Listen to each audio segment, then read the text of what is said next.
Hey guys, welcome back to the channel. This is a story about what if Naruto has Umbu's sister harem. Before I start, please support for more amazing content, and do consider subscribing to my channel and share this video with your friends. This is written by Falinon and link in description and support writer. Let's start the video. Chapter 1. Ah, come on Toussaint, one more bowl please? I'm sorry son, but your mother will be very mad at me if we ruin your appetite too much. Now come on, we have to talk about a few things, Naruto. The Yondaime Hokage knew that this might turn out badly, but he just had to talk to Naruto about this. Oh alright Toussaint. Turning his head, Naruto shouted back over his shoulder, thanks Tsuchi-san. The ramen was amazing as always. Said man chuckled at the young boy's antics and merely waved him away. Naruto and his father walked through the village at a slow pace, often waving to those they knew and smiling or nodding towards those they didn't and whom politely greeted them on their travels. By the end of it all, Naruto was almost wiped out from all the effort he had had to exert not to scowl. Who would have thought being polite to people would be so annoying and hard?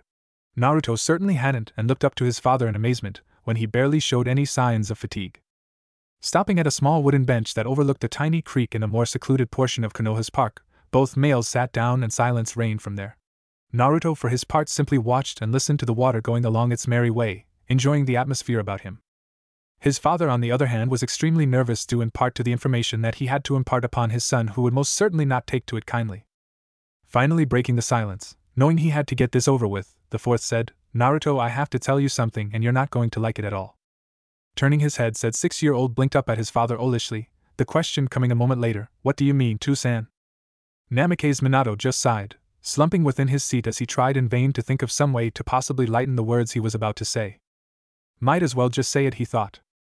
Starting as before he said, Naruto, I can't allow you to be there when your little sister is born. It would be too dangerous for you, so you have to stay at home and wait for us. Naruto was shocked at this news, his eyes widening to that they might actually pop out of his head. Shock quickly grew into anger at what his father had just told him, and he immediately got up out of his seat, staring straight at his father in anger. What? I'm not allowed to see my baby sister when she's born? Why not? You know I've been waiting for this for 9 months. 9 months! You can't do this. Minato sighed again and shook his head. I know you have Naruto, but it's still too dangerous and I can't risk your safety. You have to understand and do what I say. Naruto just glared at Minato who, even though he felt the pure anger rolling off the boy, didn't back down from the stare, meeting the icy blue orbs with those of his own. How can it be dangerous? Ka-chan is only having a baby. What's so dangerous about that? There are just some things that you don't know or could understand right now. You have to trust me on this.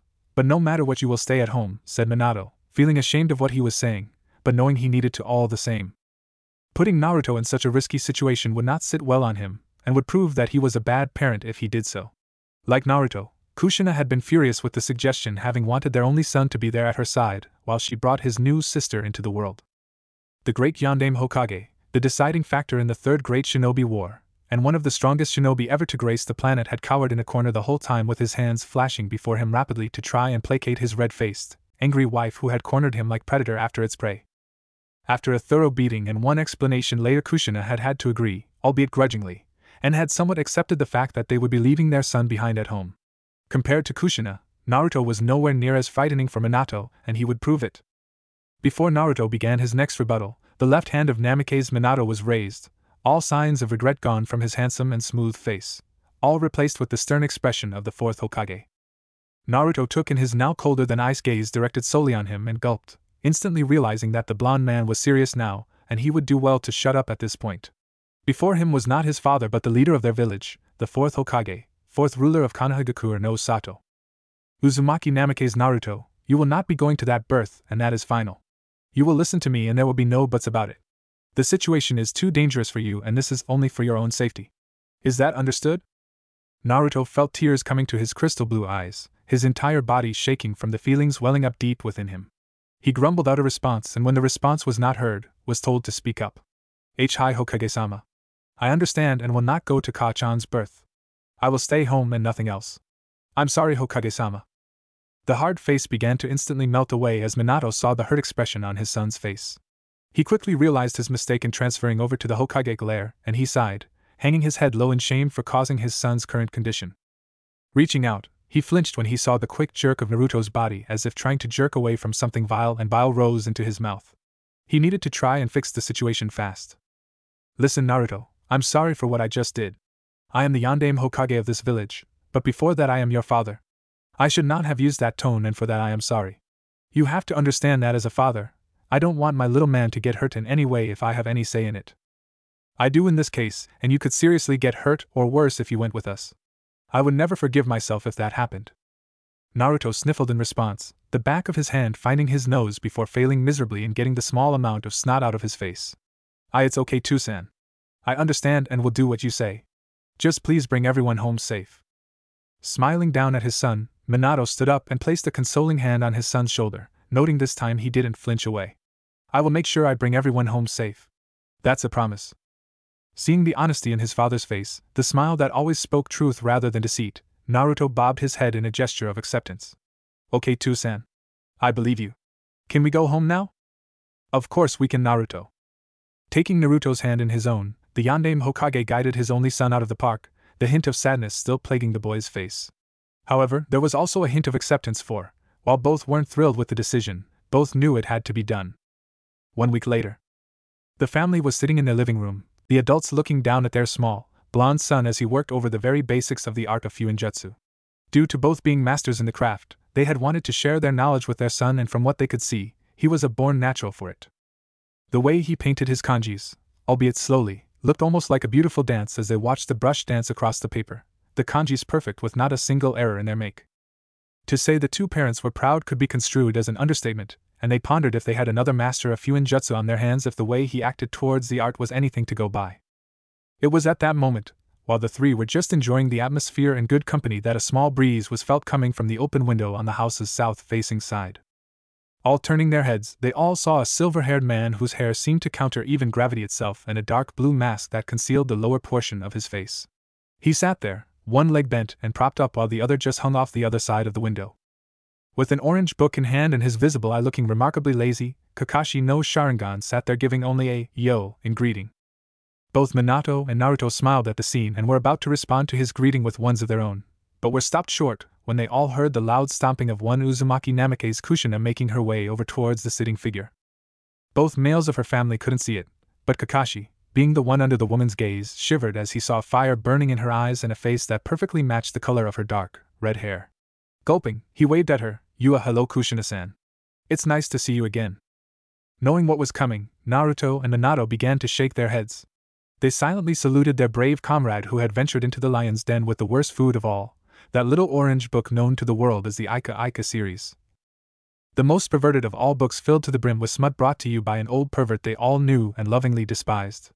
Poor Kakashi. He had only recently started reading the books, drowning his sorrows away into the pages.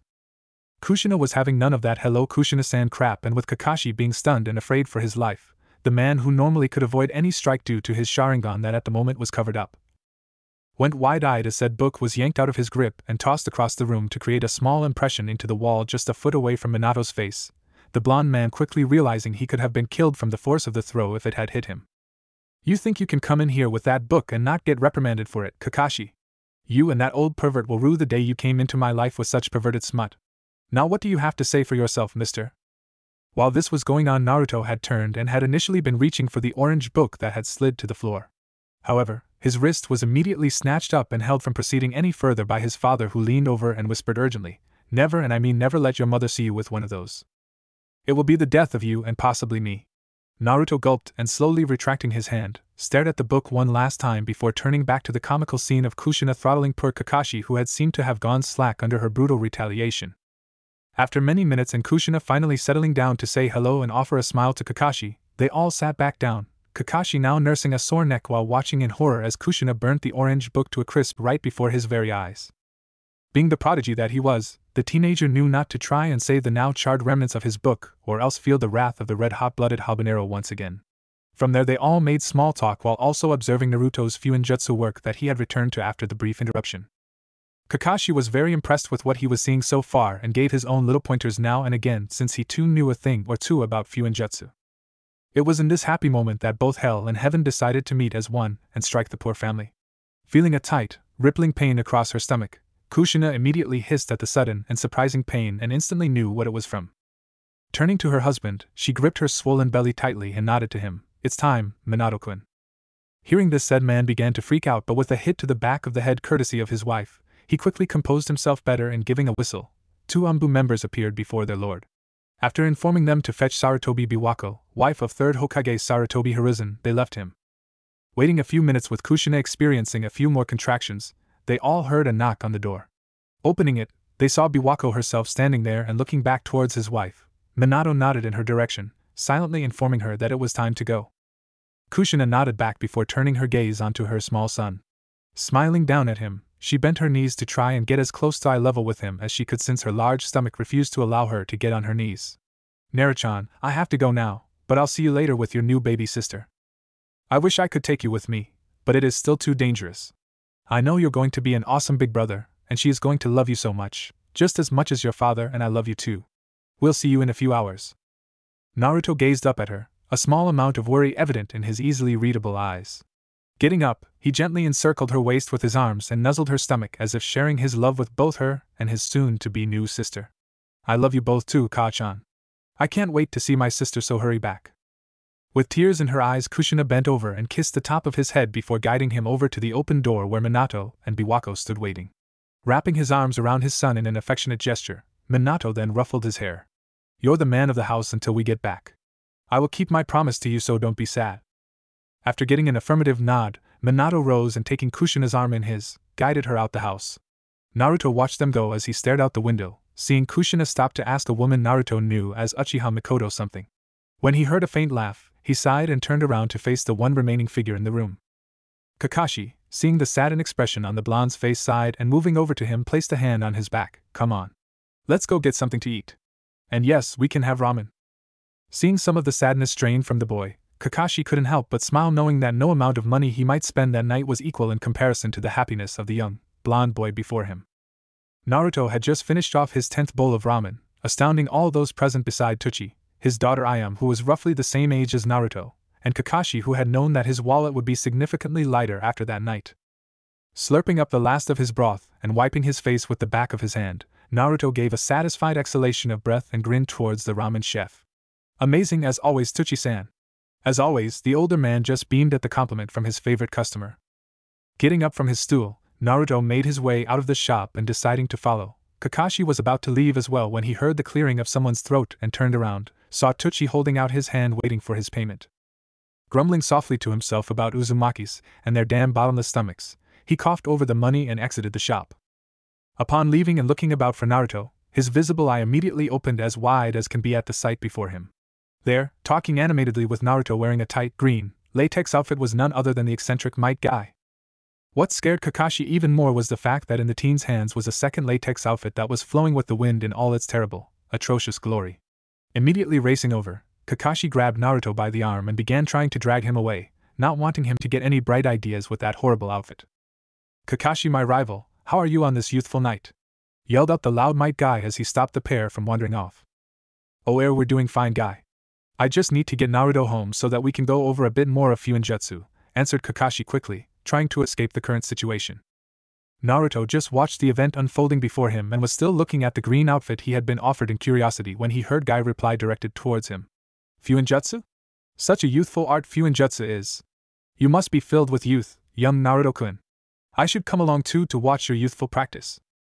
Kakashi was behind Guy, who had raced over to stand beside Naruto, and was furiously waving his hands in front of him, trying to get Naruto to just say no to the man's request. Naruto, taking note of Kakashi, was about to answer when everyone felt a sudden presence, a terrible and vile pressure that pressed down on all.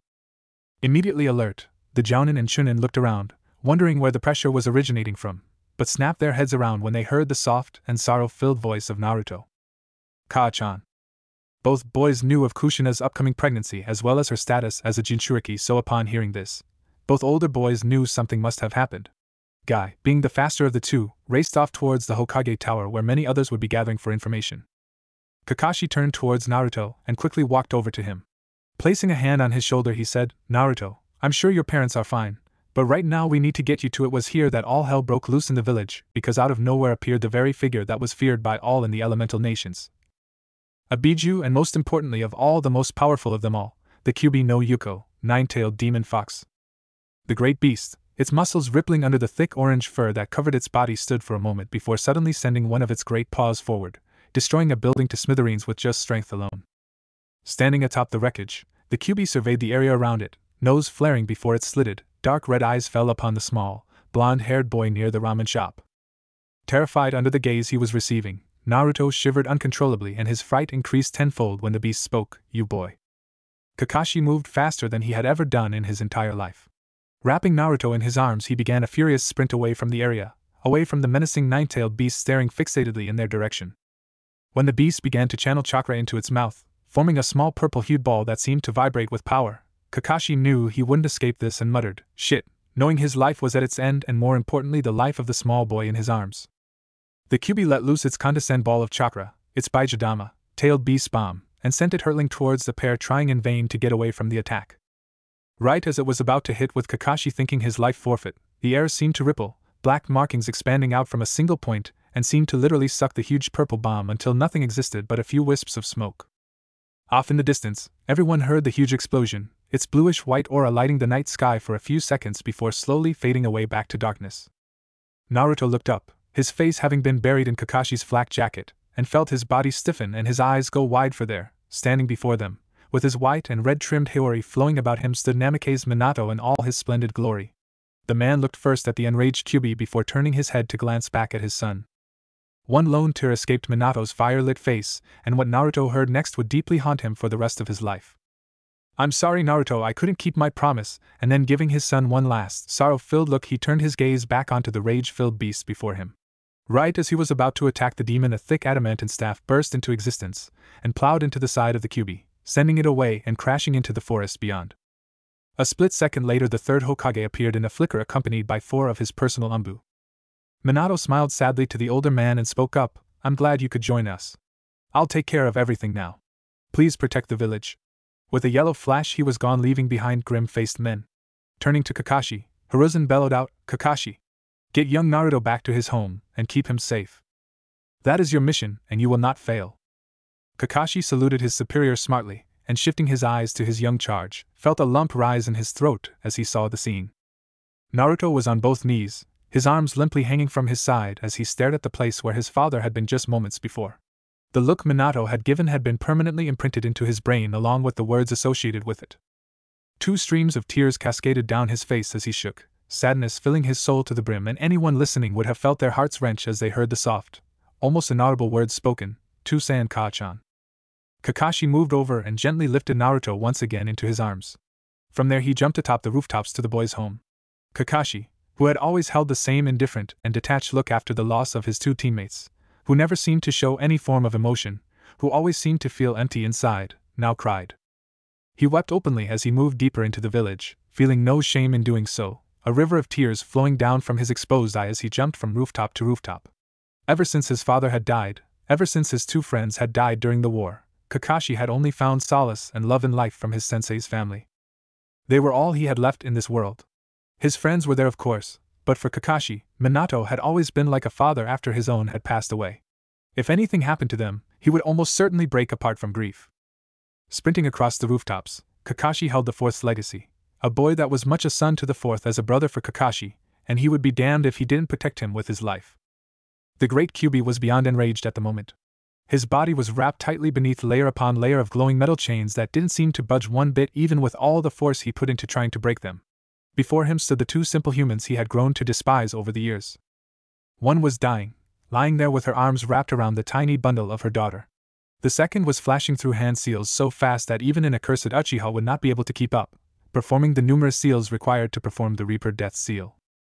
Why does she have to be sacrificed for the tailed beast balance, for the country, for the village? And why do you have to sacrifice yourself for my sake? What about Naruto?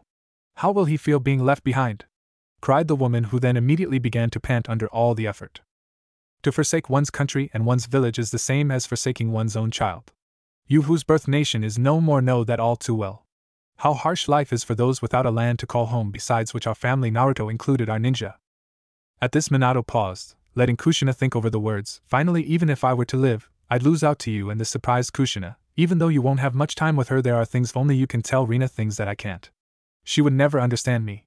That is a mother's role. So I'm not doing this just for you, I'm doing it for Rina and Naruto.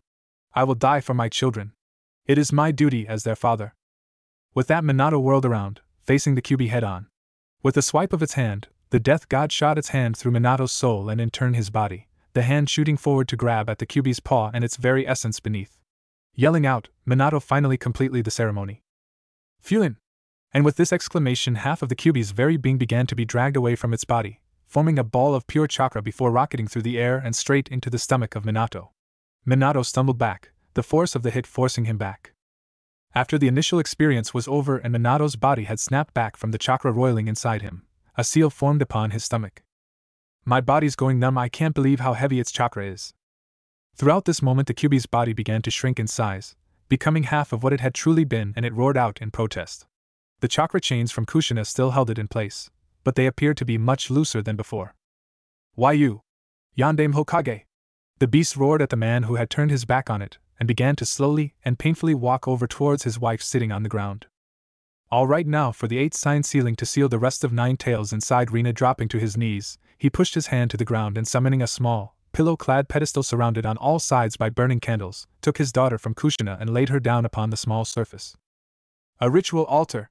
Quickly realizing the Hokage's intent and using all of its strength, and with the chains slacking due to Kushina's decreasing health, the Kyuubi struck out, rising high in the air with its paw shooting forward, intent on killing the babe then and there so as to stop the ritual from being completed. Their forms reacting on instinct, both Minato and Kushina diving in front of the impending attack and taking the extended claw for their child. They felt it pierce through both their bodies, barely avoiding hitting Rina as well, and instantly began to puke up blood from several of their organs being all but destroyed. I said I was their father. Dying for Naruto and Rina is my right. I'm their mother, it's my right too, Kushina replied instantly, panting harshly and trying to draw breath into her lungs. I guess this is the end of the line for both of us. Minato nodded, grabbed her shoulder. Forming a single seal with the other, intent on putting both their chakras into the seal, he finally responded once everything was complete. Okay. That should do it. Kushina, I am starting the 8-sign sealing now. We won't be able to see her for a while with the way the seal is set up. Kushina began to softly weep, thinking that all she could have said would never be. Sensing this, Minato asked, do you have enough chakra to make a clone? If you do, I can make one too and we can flash them back to the house where we can settle our affairs with our children. Of course. I always have chakra, remember? And after that weak attempt at humor formed the necessary hand sign and out of the smoke emerged a perfect copy of herself. After Minato had done the same, both clones disappeared in a bright flash. They stood there then, trying to give as much advice as they could in that moment to Rina, with her mother speaking most of the time, putting her heart into every word she spoke. Finally, she ended her small speech with a soft, Rina, there'll be plenty of hard and painful times ahead. Take care of yourself. Make sure to have dreams, to have the confidence to make those dreams come true, and remember that Naruto and both of us are always watching over you. She then grasped Minato's hand tightly, pouring her own feeling into the grip while sobbing out, so much. There's so much. There really is so much I want to tell you. I want to be with you and Naruto longer. I love you both so much. Turning to her husband, she said guiltily, I'm sorry Minato, I talked too much. No, it's all right. Rina, my words to you as your father is ditto to what your loquacious mother said. Love your brother. I know he will always protect you. With those last words, Minato finally said, 8-sign sealing. With those 3 words, both Minato and Kushina closed their eyes, feeling the claw impaling their stomachs dissolve into simple chakra before the final half of the Kyuubi's essence flowed into the seal on Rina, and with that was gone from sight. Their 2 bodies fell to the ground, lifeless and still, with both their arms pointed towards Rina as if begging to stay with her. Hiruzen, having been forced to watch from the side due to the barrier set up by Kushina, leaped onto the scene and stood before the 3. He stared sadly down at the 2 prone figures and finally to the crying body of their daughter. Shaking his head, he sighed and bowed deeply towards the 2 with utmost respect and pride, calling Umbu to take the bodies while he took the babe back to her home and her waiting older brother. It was many hours later that Naruto finally awoke. His body and mind had taken a psychological beating, and within Kakashi's arms had blacked out from the inner turmoil. Now the young boy flicked his eyes open and slowly got up, his head lazily looking about, and wondering why he was back in his room. Then, as if the sleep had been holding the memories at bay even from his dreams, the terrible incident that had occurred returned to Naruto. His vision lost focus and once again he was reliving the moments prior to his mother leaving, following quickly by the appearance of his father before him, informing him that he had broken his promise. Yet again Naruto broke down, tears filling his eyes before rolling down his face and soaking the blanket he held up to it. His chest hurt, his heart feeling as though it was being constricted from within, and trying to relieve the pressure he pressed his hands to his chest, his fingers grabbing and tearing at his shirt in his efforts. He was short of breath, his breath coming out ragged. Burying his face into his pillow, he screamed his heart out, his spine arching, fists beating at the bed beneath him, muffling his bellows of pain and grief, for with the influx of memories came the knowledge that something awful had happened, something to make even his father cry. After many long minutes of weeping, Naruto finally managed to control himself. It was then he heard quiet talking in the room beyond and wondered if his parents were back, if his dread and fear were all for naught. Jumping out of bed, he raced over towards the door, and running as fast as he could down the hallway, he slid precariously into the living room. The two figures inside were not his parent, which saddened Naruto greatly.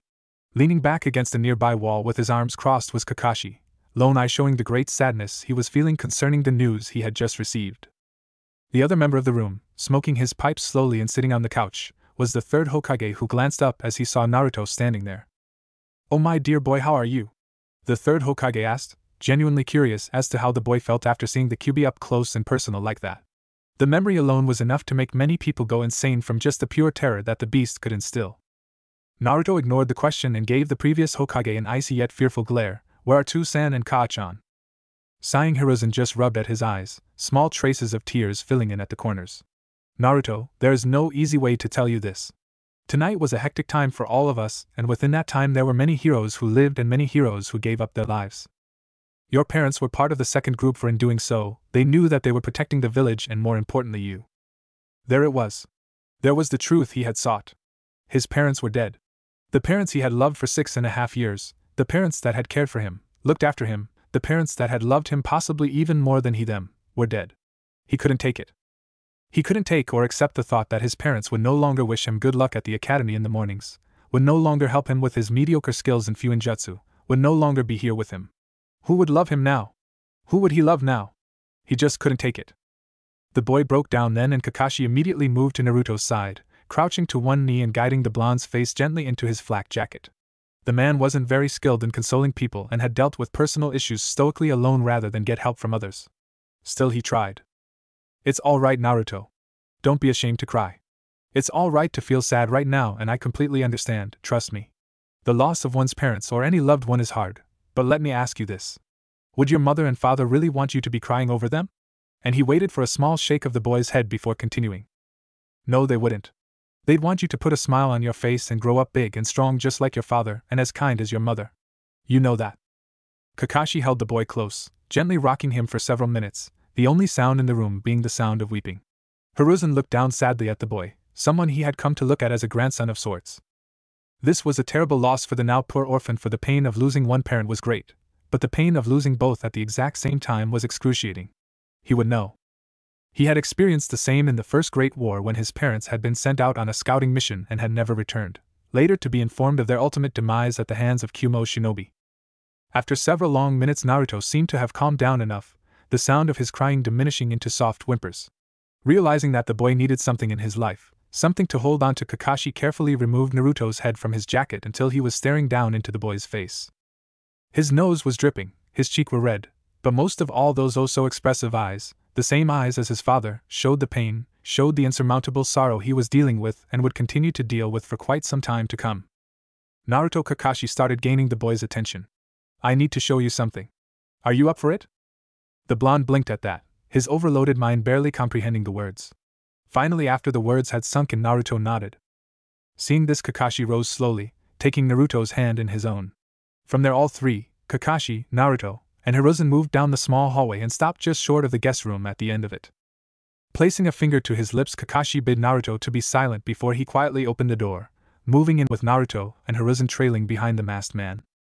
The room was dark, bare besides a bed, closet, and what appeared to be a crib set in the far right corner. It was here Kakashi guided the boy, placing a hand on his back and pushing him towards the crib. When Naruto had gotten close enough, his height barely giving him enough to see over the edge, he suddenly gasped at what he saw. There before him, wrapped in a small blanket with her eyes closed but a contented smile adorning her lips, was a small baby quietly sleeping. Glancing sharply up at Kakashi, the man responded to the silent question. "She's your sister, Naruto. Her name is Uzumaki Namikaze Rina. She looks just like Kacchan. She has the red hair too," Naruto said, somewhat in a daze and seeming to just be rambling to himself. Needing to get a better look, wanting to get a better look, he carefully pulled himself up so that he was leaning over Rina, staring down at her with his big blue eyes. He couldn't take it. Seeing his sister there while their parents had died leaving them orphans made him just break down anew, and without meaning to the tears began to fall from his face onto Rina. Naruto's breath hitched as he saw this, and his brotherly instincts took over for the time being. Drawing back and hopping back down onto the floor, hoping he had not woken up the babe, he wiped his face and turned to the two figures who were simply watching him at this point. Knowing the boy would have questions, Hiruzen smartly guided them out of the room, noiselessly shutting the door except for the barest of clicks. Turning back to Naruto, he waited for the questions to come, to which they did only moments after leaving the room, the words coming out hushed and with an undertone of concern. "What do I do?" "Don't worry, Naruto-kun. I will send someone over who will watch over her. But there are a few more things you have to know before we go." "Naruto, where do you think the Kyuubi went?" asked the Hokage, giving the boy a hard and calculating gaze, wanting to know his answer and see how he reacted with the next bit of news he must impart. "Didn't Toussaint kill it? That's why it isn't here anymore?" Naruto questionably asked the Hokage more specifically. "No, Naruto, your father did not kill the demon. There is just no possible way to actually destroy a demon. I know you're starting to learn about chakra, so I will just say simply it is a being made up entirely of chakra. One cannot kill something that technically is not living. No, the only way to get rid of a demon is to seal it somewhere where it won't hurt people." "And where did Toussaint seal it?" Naruto curiously asked, wanting to know what could possibly hold a demon. "I'm sorry, Naruto. Your father decided the only true place to seal the Kyuubi was within your sister. Since he didn't feel comfortable stealing someone else's child, and you knowing how he is, you can understand why he would give up his own child for this. But he did leave express wishes for her to be treated as a hero for the sacrifice. I will try my best to make sure his wishes come true."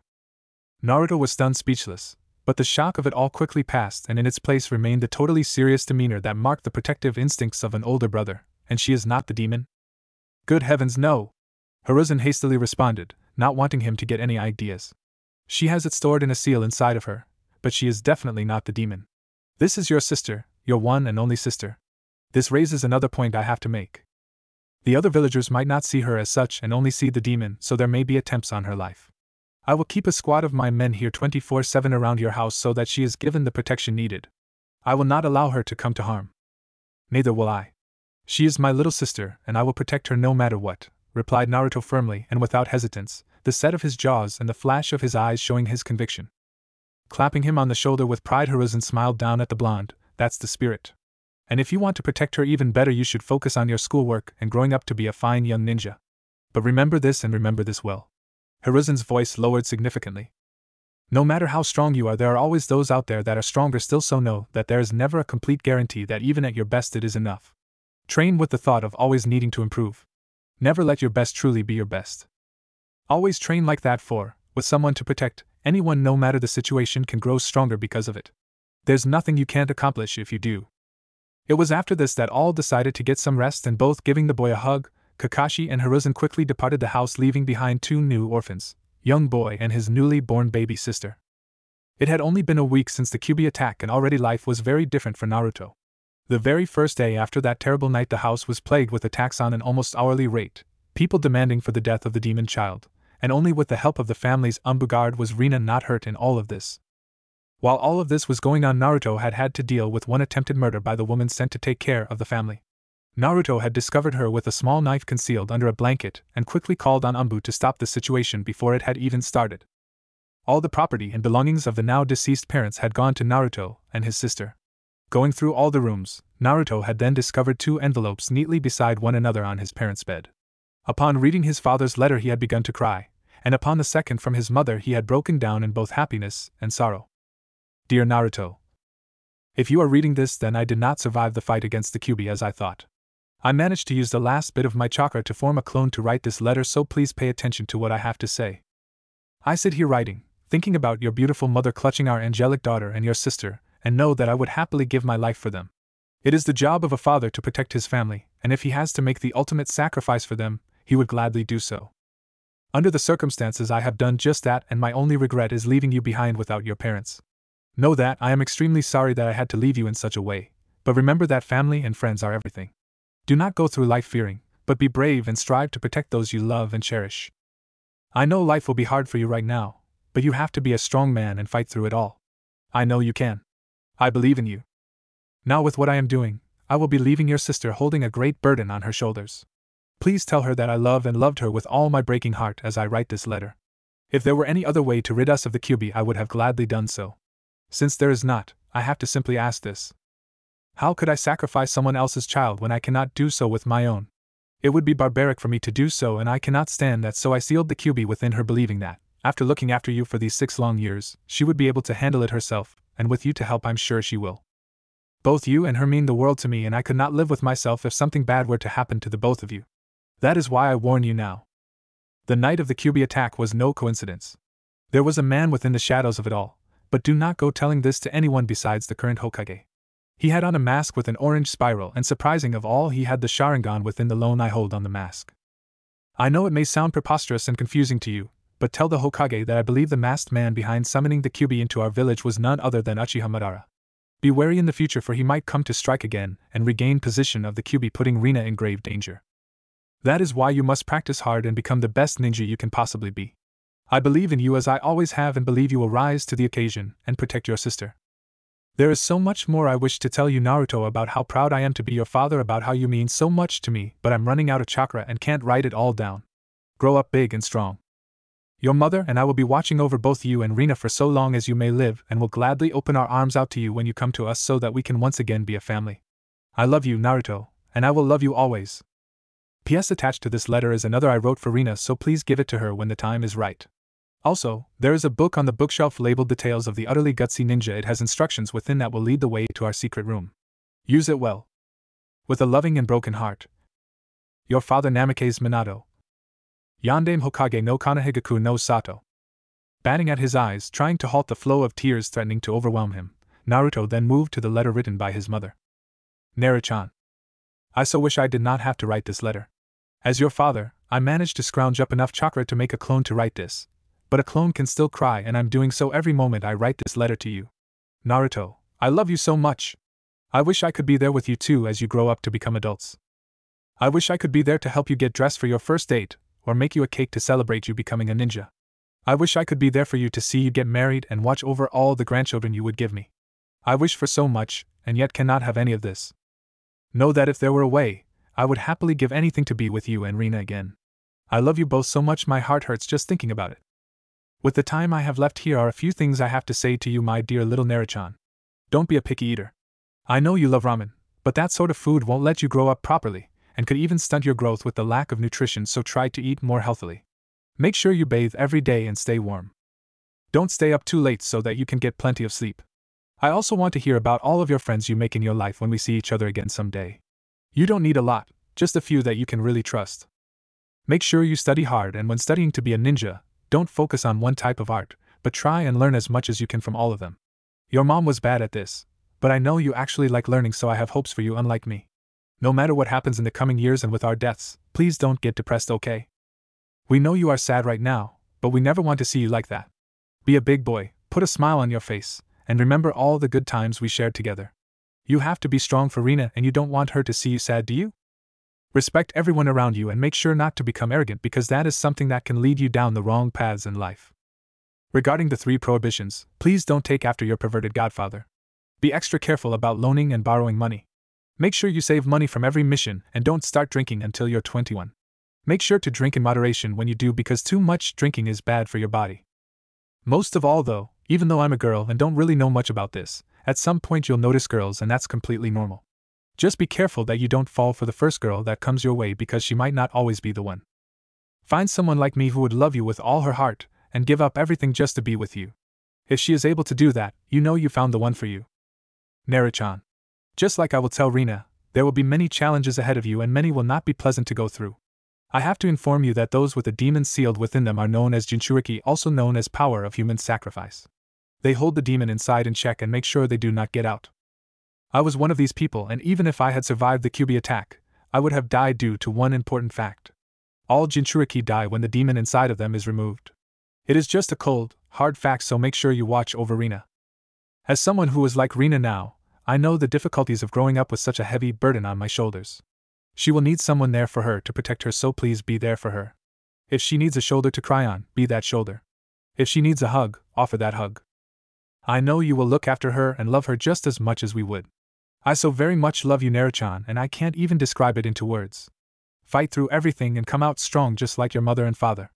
And remember this, you are never alone. We will always be in your heart no matter what.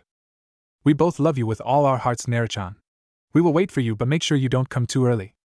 P.S. I'm sure your father is giving you the instruction in order to get to our secret room. In there is a scroll that contains instructions on how to perform the Uzumaki chakra chains. Only those with a special type of blood are able to use this technique, and I believe you are one of these special people, like I was my son after all. I hope it helps you in the future. There is a letter beside this one for Rina when the time is right, so please give it to her, Naruto-chan. With tears in her eyes and her heart full of love. Your mother, Uzumaki Namikaze Kushina. A loving parent that will never be able to express how much her children mean to her.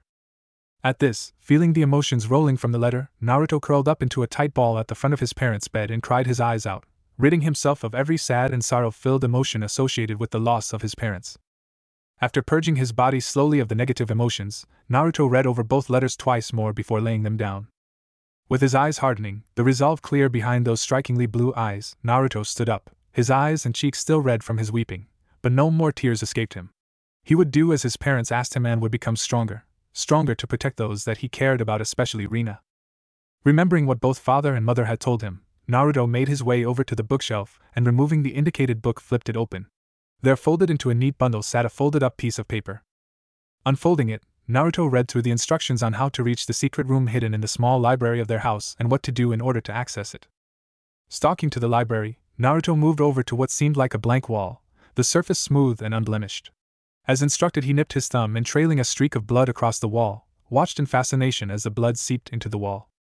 A moment later, a single black dot emerged, and from there visible seal markings began to swirl and grow from it, glowing and expanded outwards from that single point, ultimately forming a pitch-black door-like hole in the wall. His father had said in his instructions that only those with the blood of the Namikaze line would be able to access the room, since the seal was synced with the very DNA in his blood. Without hesitation, Naruto walked through the inky blackness, feeling almost weightless in the space. After a few moments of floating, Naruto felt his feet hit solid ground. Blinking away the fuzziness, he turned his head this way and that, seeing candles lit and giving off soft glows of light to illuminate the large room. On one wall, completely covered with a bookshelf that stretched from corner to corner, Naruto saw books. Each shelf was packed to the very brink, with some areas having books squeezed in wherever possible, the paper in some indicating the many years they had endured. Sharply glancing to the next wall, Naruto saw a large, polished wooden desk with various scrolls and even more books covering its surface. This was where both his parents went to in order to work on seal ideas that they thought up, he guessed. Later, Naruto would find there a scroll that told him the step-by-step procedure to making his own, unique altered dimensional room for himself. Turning to the next wall, Naruto gasped aloud at the sight of numerous weapons, including his father's infamous Thunder God kunai, lining the wall. The entire wall was filled with pegs holding this weapon and that weapon, and Naruto saw two among these was his mother's personal sword. Moving over to it, he gingerly drew the sword. Removing it from its sheath, he admired the fine craftsmanship that must have gone into producing such a fine blade. After placing the weapon back onto its rightful pegs, Naruto then turned to the last side of the large room. What met his gaze were two glass-covered cases, each holding a few tightly rolled-up scrolls.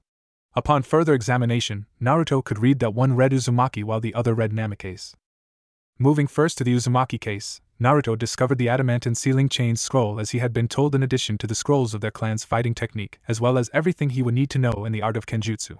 The other thing besides sealing and longevity the Uzumakis were famous for. Shifting to the next case, Naruto gasped again. There in the scroll he was holding was the complete and well-detailed process on how to go about performing his father's infamous time-space jutsu, the Flying Thunder God technique.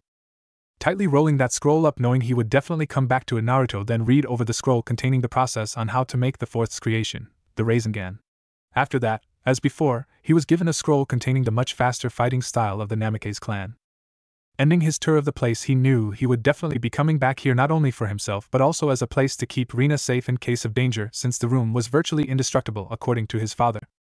Turning about on his heels, without even a single glance back, Naruto left the room to face his new life, ready to take on whatever it had to throw at him.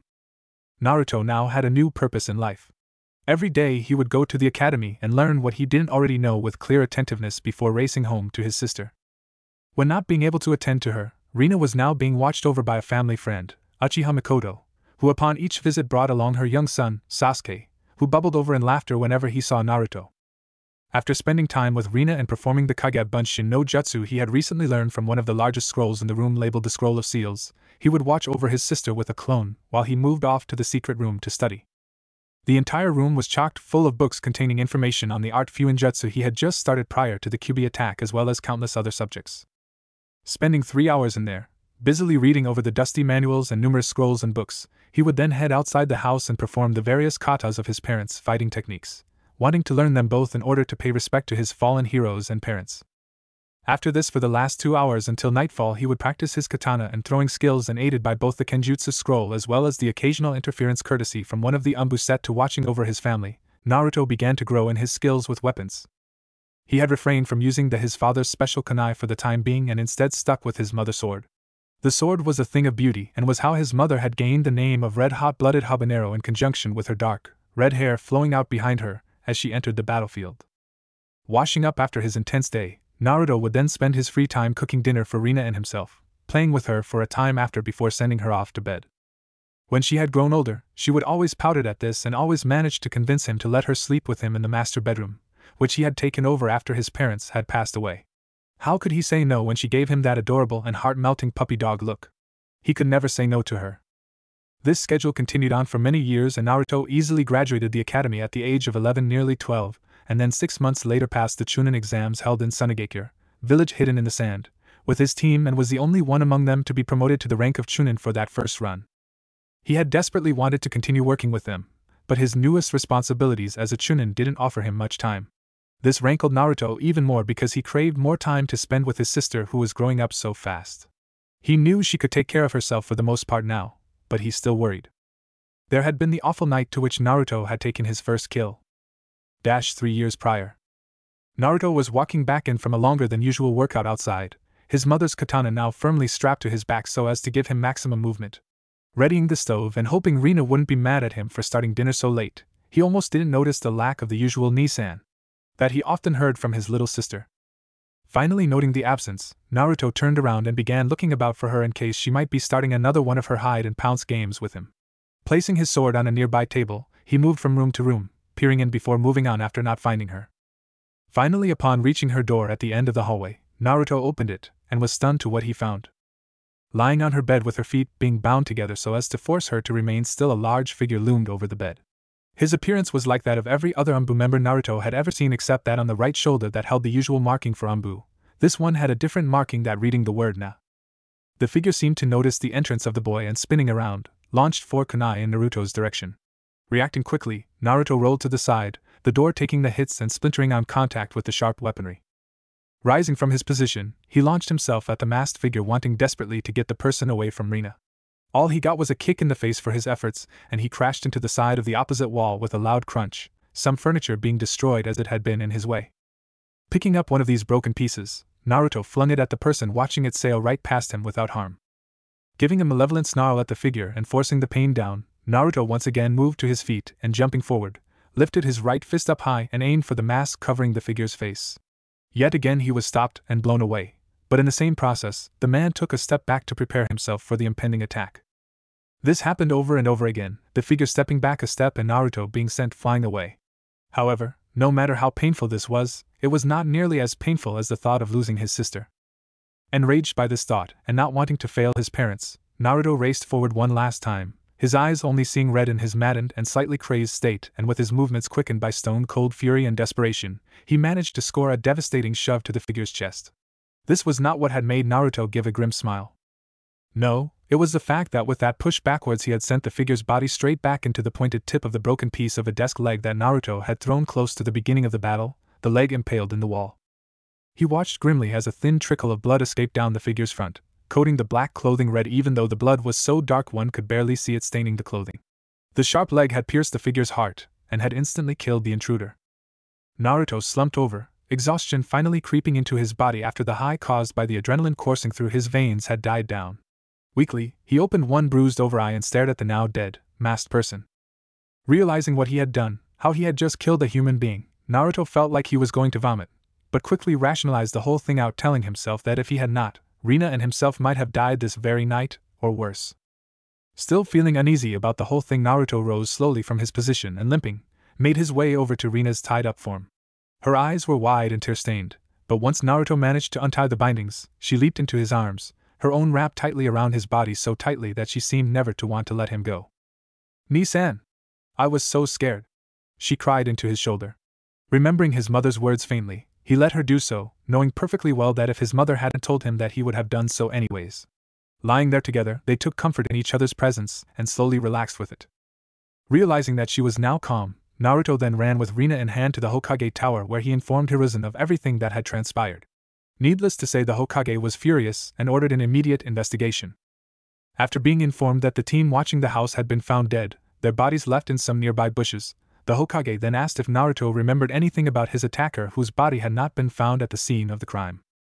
Upon being informed of the Nasayan he had seen, Hiruzen growled something out under his breath before telling Naruto that he and his sister would stay in his home for the time being until all of this had been sorted out.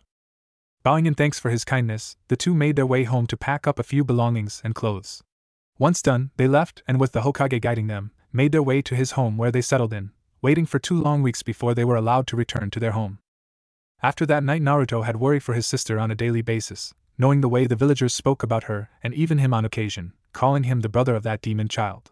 Many didn't know how to feel on the situation. For one, both children were that of both Uzumaki Kushina and their late Yondaime Hokage, Namikaze Minato, but as well one of them held the demon that had attacked and killed so many of their loved ones. Some decided to look at their family past the demon, but many others didn't and cursed the entire family, believing it had been corrupted by the demon.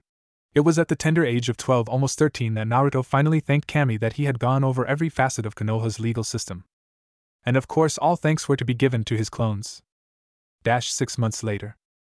As the only current, eligible person to take the mantle of Uzumaki and Namikaze within Konoha, Naruto had found himself one day in the Grand Council room doing his duty as the head of both clans. Many didn't think much of him, thinking he was the brother of the demon, or he was just some snot-nosed upstart that didn't know one end of a kunai to the other. Of course, these many comments usually came from the civilian side of the council, as well as an occasional remark from one of the aging elders. The shinobi side had great respect for the boy, both as the son of their former Yondaime Hokage as well as personally for his own skills. He was shaping up to being one of the best chunin they had within the village, and there were even talks of a jounin promotion after having only become a chunin 6 months prior. All he seemed to need was experience, and he received plenty with the many missions he had led over that 6-month period. Naruto, of course, didn't really care much for his rank personally, and simply did what had to be done in order to strengthen himself and protect his sister. It had even gotten to the point where Naruto barely saw anyone but Rina except for the occasional visit by the Hokage, Uchiha Mikoto, who seemed to want to help her best friend's children as much as she possibly could, as well as Kakashi, who tried to stay in touch, but was always busy with Umbu. Sitting there, Naruto just listened to the usual chatter about the demon doing this and the demon doing that, and only did his anger flare up when he heard mention that she should die for just being born into this world. At this, Naruto's anger became palpable and his chakra flared out to match his mood, creating a killing intent that could rival that of a low-level jounin, pressing down on all of them before finally lessening the effect as soon as he heard the first fake and pleading apology coming from them. The Umbu set to guarding the room had immediately responded to the spike in chakra, but noting it was only Naruto, quietly slunk back to their original positions. The shinobi side merely smiled over at the boy that looked at them, all realizing what he was going through. None of the clan heads, while losing many from their clan in the Kyuubi attack, faulted Rina for any of it, and did not see her as the demon many mistook her to be. They all reasonably saw a scared girl who was being accused of something she had had no control over since she had been just a babe at the time. Naruto greatly appreciated this and often voiced his thanks in hushed whispers, given shakes of the head in return telling him it was no matter. Even the ever-stern Hyuga Hayashi, clan head of the Hyuga clan, had grown a soft spot for the girl, and his daughter had quickly become attached to her, almost seeing her as a sister of sorts. When the Hokage had entered and everyone had risen in respect for the older man, the council meeting was started. Yagato Kisu, a large and bulky businessman who had control over many of the stores in Konoha, raised his voice to start it off. Hokage-sama, we are here today to discuss the enrollment of the girl earlier this week. We do not believe she should be allowed to be entered, and most importantly should stay home so that she does not corrupt anyone else around her. Hiruzen had been about to defend the girl personally, but when a large killing intent coming from his right caught his attention, he sighed and sat back, inwardly smiling at the fact that Naruto's intent was progressing well to the point where he too could feel the effect on him to a lesser degree. Councilman Yagato, pray tell, what do you mean by your comment concerning the corruption done by Uzumaki Namikaze Rina? I must not have heard you correctly, since you seem to have been implying that she has corrupted those around her. Might I ask why you think she is able to corrupt people? Is there a reason you think such? Do tell. During this whole process, Naruto had yet to relinquish his killing intent, and some were feeling the effects. Worst off was the questioned man, who was barely breathing under the glare and pressure directed towards him. When he finally realized he would receive no answer because of the intent he was giving off, Naruto took deep breaths to calm himself, and the feeling went away, many thanking their lucky stars that it did, or else they wouldn't have lasted much longer. Yagato Kisu for his part gulped at the questions given to him, and knowing he could not actually speak of the Kyuubi under the third Hokage's law, stuttered out his response. We of the civilian council believe that the girl would be a bad influence on the easily malleable and manipulated children around her. At this he received a short burst of intent that silently informed him to tread lightly.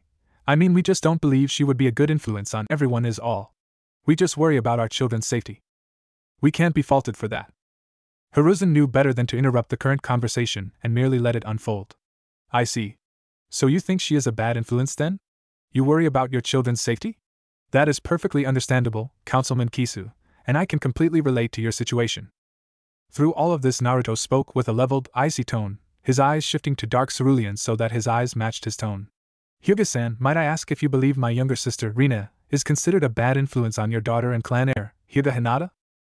Hayashi smiled back at the boy for a moment before turning hardened, pale eyes towards Kisu. No, I do not, Namikaze-san. I believe that she has been a very good influence on Hinata, and now they treat each other, from what I can see, as sisters. With that said, he slowly closed his eyes, once again assuming his quiet and controlled stance he usually took in such meetings. Kisu, who had been mostly embarrassment throughout this entire conversation, raised his voice, completely forgetting where he was or whom he was speaking with. That's because it's using Lady Hinata like some puppet. Trying to get close so that she can, and he was immediately stopped by Yudetane Koharu, one of the 3 elders and advisors for the Hokage. What I think Councilman Kisu is trying to say is that he is just concerned with the safety of your daughter, and hopes you are keeping tabs on her to just be sure of the situation. We wouldn't anything further disastrous happening to your daughter, Hyuga-san.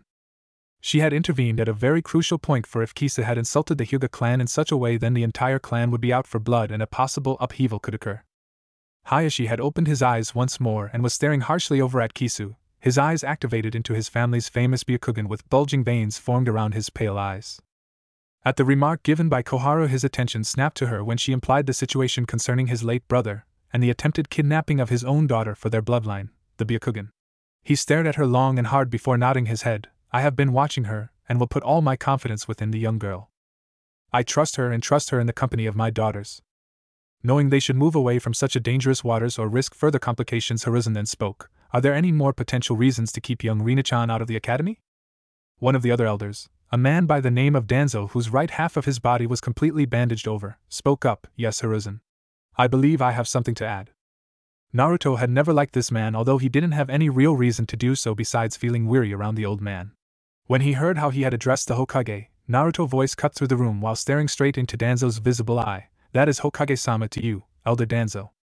You will give the Hokage his proper respect and title that he has rightfully earned. Do not show such blatant disrespect in my presence again, Danzo-san, and Naruto said his name in an almost challenging tone of voice. Clearing his throat to try and fend off any possible confrontation or argument between the two, Hiruzen spoke up. Yes, Danzo? What would you like to add? Hokage-sama, and his eye flicked to Naruto for the briefest of moments before moving back to the Hokage. I believe that the girl would best serve under me as an apprentice. Under me she could learn how to control her powers that will begin to slowly emerge if what he have been told by the one that examined the seal is to go by. It is all for the good of the village, and I would take full responsibility of the girl. Every shinobi instantly picked up on what he was aiming for, trying to gain full custody of the girl, but it was Naruto that spoke up. I am sorry, Danzo-san, but I can't allow that. As I am a ninja and therefore considered a legal adult, I am entitled to watch over my sister, as her legal guardian. She does not need another. As her guardian, I am the only one that can legally tell her what to do, since she is not a ninja and is not thought of as a threat, and here Naruto gave everyone a hard look as if to dare them to refute his claim. As well, I do not trust, and he emphasized that word in particular, you enough to hand over my sister to you. She is a valuable member of my joint family, and as such might have potentially dangerous information that I can't in good conscience allow to be let out to the general public, such as her current status was when the higher-ups, you 3 elders among those present, were strictly told to keep tight-lipped about the truth of her condition. Then a day later the first attack occurred at our home by one drunk man screaming at the top of his lungs that he was going to kill the demon once and for all. From then on more and more people began to show up uninvited to our home with information that they should not have known. This is why I will not willingly hand over my sister to you, Danzo-san. Do not take it as an insult, but merely words from an overprotective and weary older brother. The shinobi sighed, and even the Hokage to a lesser extent smirked at the way Naruto had tactfully handled the situation. He had insulted the man, accused him or the other elders of leaking the information, had informed all that they had no control or authority over Rina, and had said it all while keeping cool and level-headed in the current situation. Danzo remained silent after this, and seeing this the Hokage went on, "Very well. Danzo will not teach young Rina-chan. She will attend the academy until she reaches the age to attempt the genin exam, and if passed, will move on to become a genin of the leaf." At this there were many outraged cries. Comments such as "Don't let the thing near out children," or "She should be controlled and not allowed to walk freely" were among the many shouted out by the civilian representatives. It was during all this that Naruto was growing angrier by the comment, but only the thoughts of keeping his cool kept him from exploding at the civilians. They would take that as a clear sign that he was unable to manage his role as a legal guardian due to being unable to control his temper, and would use that opportunity to strip him of that role to do who knew what to her. "That girl that you are all referring to is not a thing. She is Uzumaki Namikaze Rin, sister of Chunin-ranked Uzumaki Namikaze Naruto. She is the daughter of the late Uzumaki Namikaze Kushina and her husband, our late Yondaime Hokage, Namikaze Minato. She is a young human girl who has feelings and should be treated as such. I implore you to keep that in mind, civilians, or else there will be hell to pay." Naruto had seen the obvious reaction at being insulted by being labeled as simple civilians, but all had bitten back angry retorts knowing that Naruto never went back on his word and suffice to say would carry out his threat if need be. "Is that a threat?" asked the last of the three elders, one that went by the name of Mitokado Hamura. He was as old as his two companions, but seemed the more lenient of the three. "It was a simple fact. I am sure you all know how protective I can be for my loved ones. Suffice it say that if anything was to happen to her, I would find her if taken and wreak havoc on those that would dare insult my family. After that I would take both her as well as the techniques such as the Thunder God and Rasengan, and travel far away from this village. I really doubt you want to risk losing two valuable things such as those as well as the last members of the Uzumaki and Namikaze clans. So as I said before, it not a threat, but a simple fact, Elder Mitokado." The older man seemed to consider this for a moment, his eyes staring at the young boy in intrigue for a few moments before nodding his head. The young clan had fascinated him for, even though he was vastly intelligent, strong-willed, and powerful in his right, he was still quite very young. Hamura had always had a liking for his mother, Kushina, for she too had possessed those same qualities when she had come to the village as a refugee of sorts, and this respect had now passed down onto her son. "Very well. I think we all see what you are saying, Uzumaki-san. Thank you for elaborating." Hiruzen quickly put in his 2 cents before the meeting would be adjourned. "I don't think that will be necessary, Naruto. Rina-chan will be treated with respect that she is due as is any other child her age. We all greatly respect your clans and nothing bad will come to them, I can assure you of that. Now then, I think we are finished here for the time being. Naruto, I would like to see you in my office to talk about the upcoming Jounin exam. Thank you everyone and be safe." It was safe to say that Naruto had kept a tight watch on his sister from then on when he could, and begged both the Umbu and Mikoto do so when he could not, which they gladly did since the new Umbu team as the one prior had taken a liking to Rina's sweet and kind personality. The new young purple-haired swordsman looking Umbu taking an obvious shine. And so Naruto went about life, watching his sister closely, and after a month of waiting for the Jounin exam to start, passed that with flying colors and took up the position of Jounin Uzumaki Namikaze Naruto no Konohagakure. A small orphan cries. Death's door is in his parents' eyes. And all he has left is his sister. He needs to grow strong. He doesn't have long. To protect the life of his sister. Will he take up the challenge? Will he draw in the knowledge? To make sure he can keep harm from his sister. For if he cannot, it all matters not. His sister will not have long after. Chapter 2. Naruto's age 19. Rina's age 12. 6 years later. Naruto had just returned from a long mission, his body aching from the many cuts and bruises decorating his body. It had been one hell of a mission, but Naruto had enjoyed it all the same.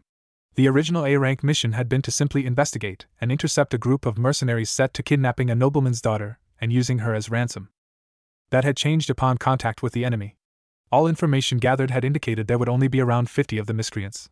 But when Naruto and his team had ambushed the group, they quickly came to realize that among those present were at least half a dozen A-rank, 8 B-rank, and 5 C-rank missing nin who put up one hell of a fight. They had been hired to aid in the ambush. Suffice it to say they had not taken kindly to having the tables turned on them, and had reacted violently, leading to an immediately clash between the two groups. In the end, Naruto and his team of 8, thankfully all being higher-ranked Jounin and Shunin, had managed to squeeze out a victory, but not without having one of his men injured in the fight. While someone like Naruto often didn't need assistance in a fight, the number games always balanced the playing field out in the end, and it was thanks to the assistance of his team that the enemy had been beaten. However, the injured teammate rankled Naruto deeply for, while he knew that he should be thankful none of his team had died, Naruto's perfect streak of coming back without an injured teammate was broken after 6 years of leading his own Jounin and Chunin squads. Sighing at the thought, and ordering his men away and the one injured taken to the hospital, Naruto made his way to the Hokage Tower for debriefing. Moving through the brightly lit and curving hallway, Naruto stopped in front of a mirror, his eyes drifting up and down his form to take in his appearance. He almost looked like an exact replica of his father, Minato, from the chiseled yet slightly rounded face with golden locks hanging from either side of his face. He was tall, standing at a near 6 feet 1 inch with a lean, fighter's frame that seemed to be built for speed rather than strength. He now wore a standard green flak jacket zipped halfway up with a solid black muscle shirt underneath whose sleeves covered 3/4 of his arms before leading to his hands that were covered with the standard Jounin plated gloves. Below this Naruto wore a pair of solid black Jounin pants with various pockets for storage. His left thigh was wrapped with a few layers of bandages while on his right was a pouch that held his explosive tags and kunai which were exact copies to his father. Near his back pockets were 2 additional pouches, one holding regular kunai while the other shuriken.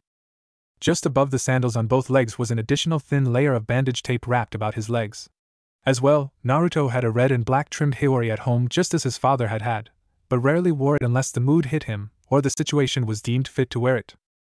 He hated having the thing repaired every time it got caught or torn in battle.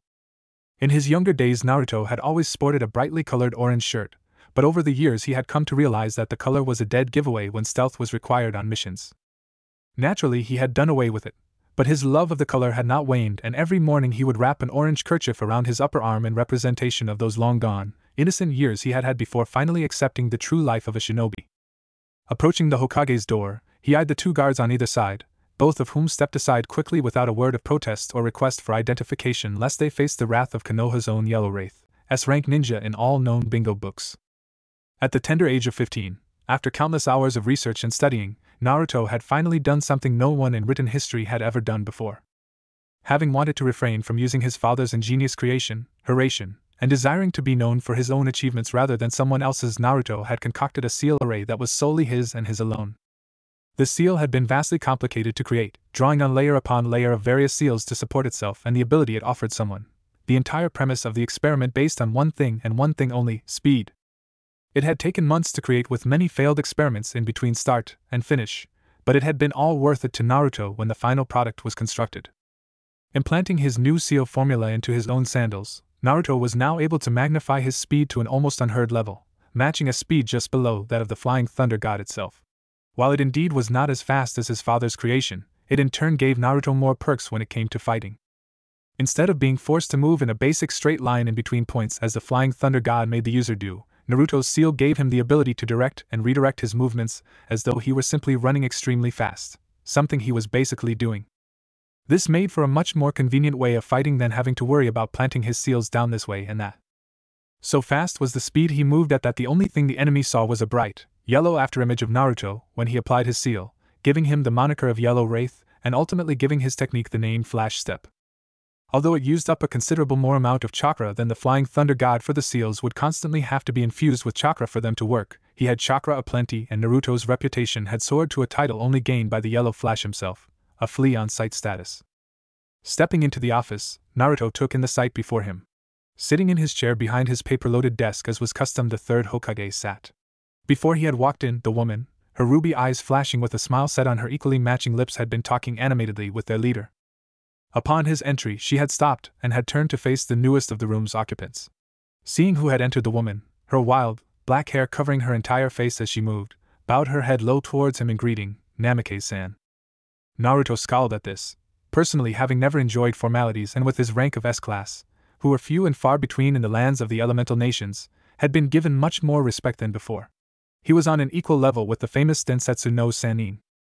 One of those Sannin, Jiraiya the Great Toad Sage, was even his godfather and had personally trained with Naruto when he visited the village and didn't have to tend to his large spy network. From this to being the son of the Yellow Flash and red hot-blooded habanero made him quite well known.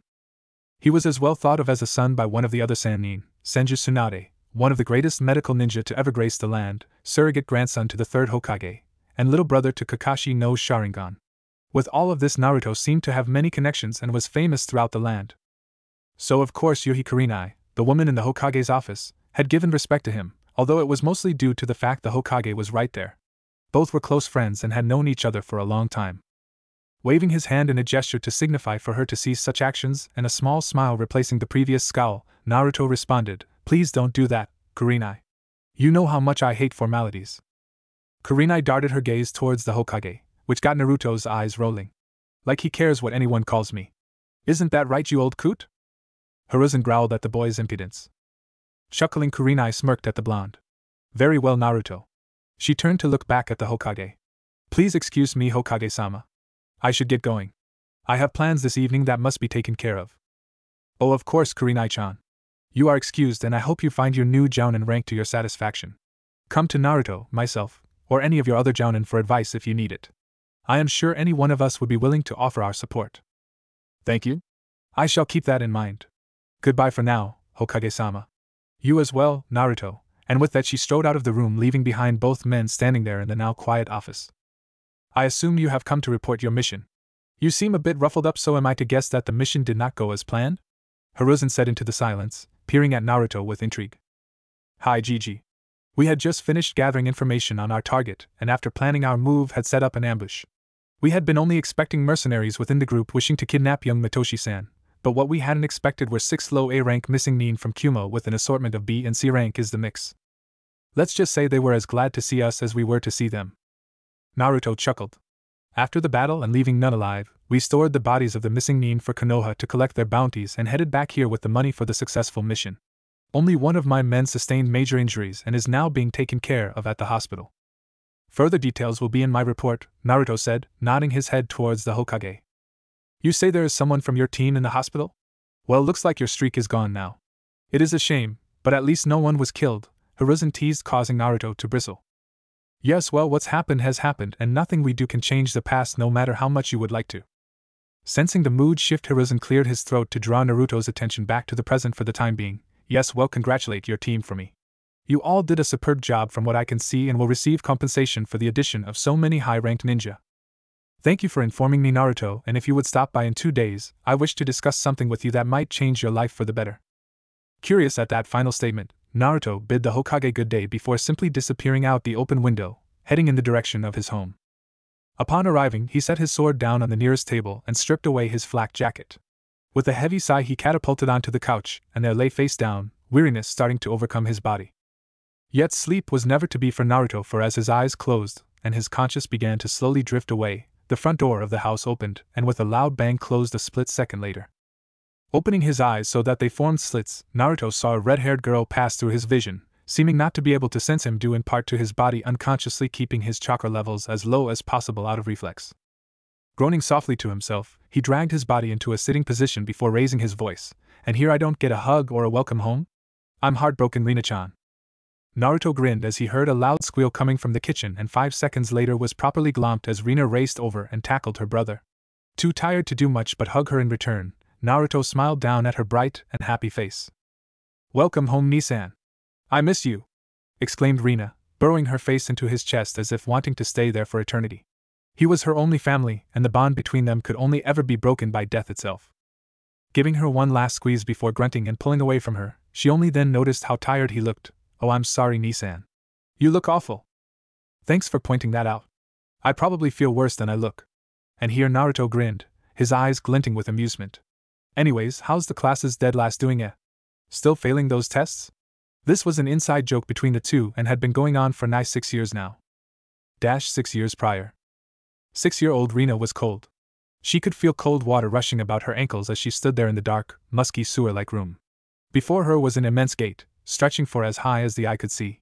Set in between the side edges of the 2 cage doors laid a simple piece of paper with the kanji for Seo written upon it.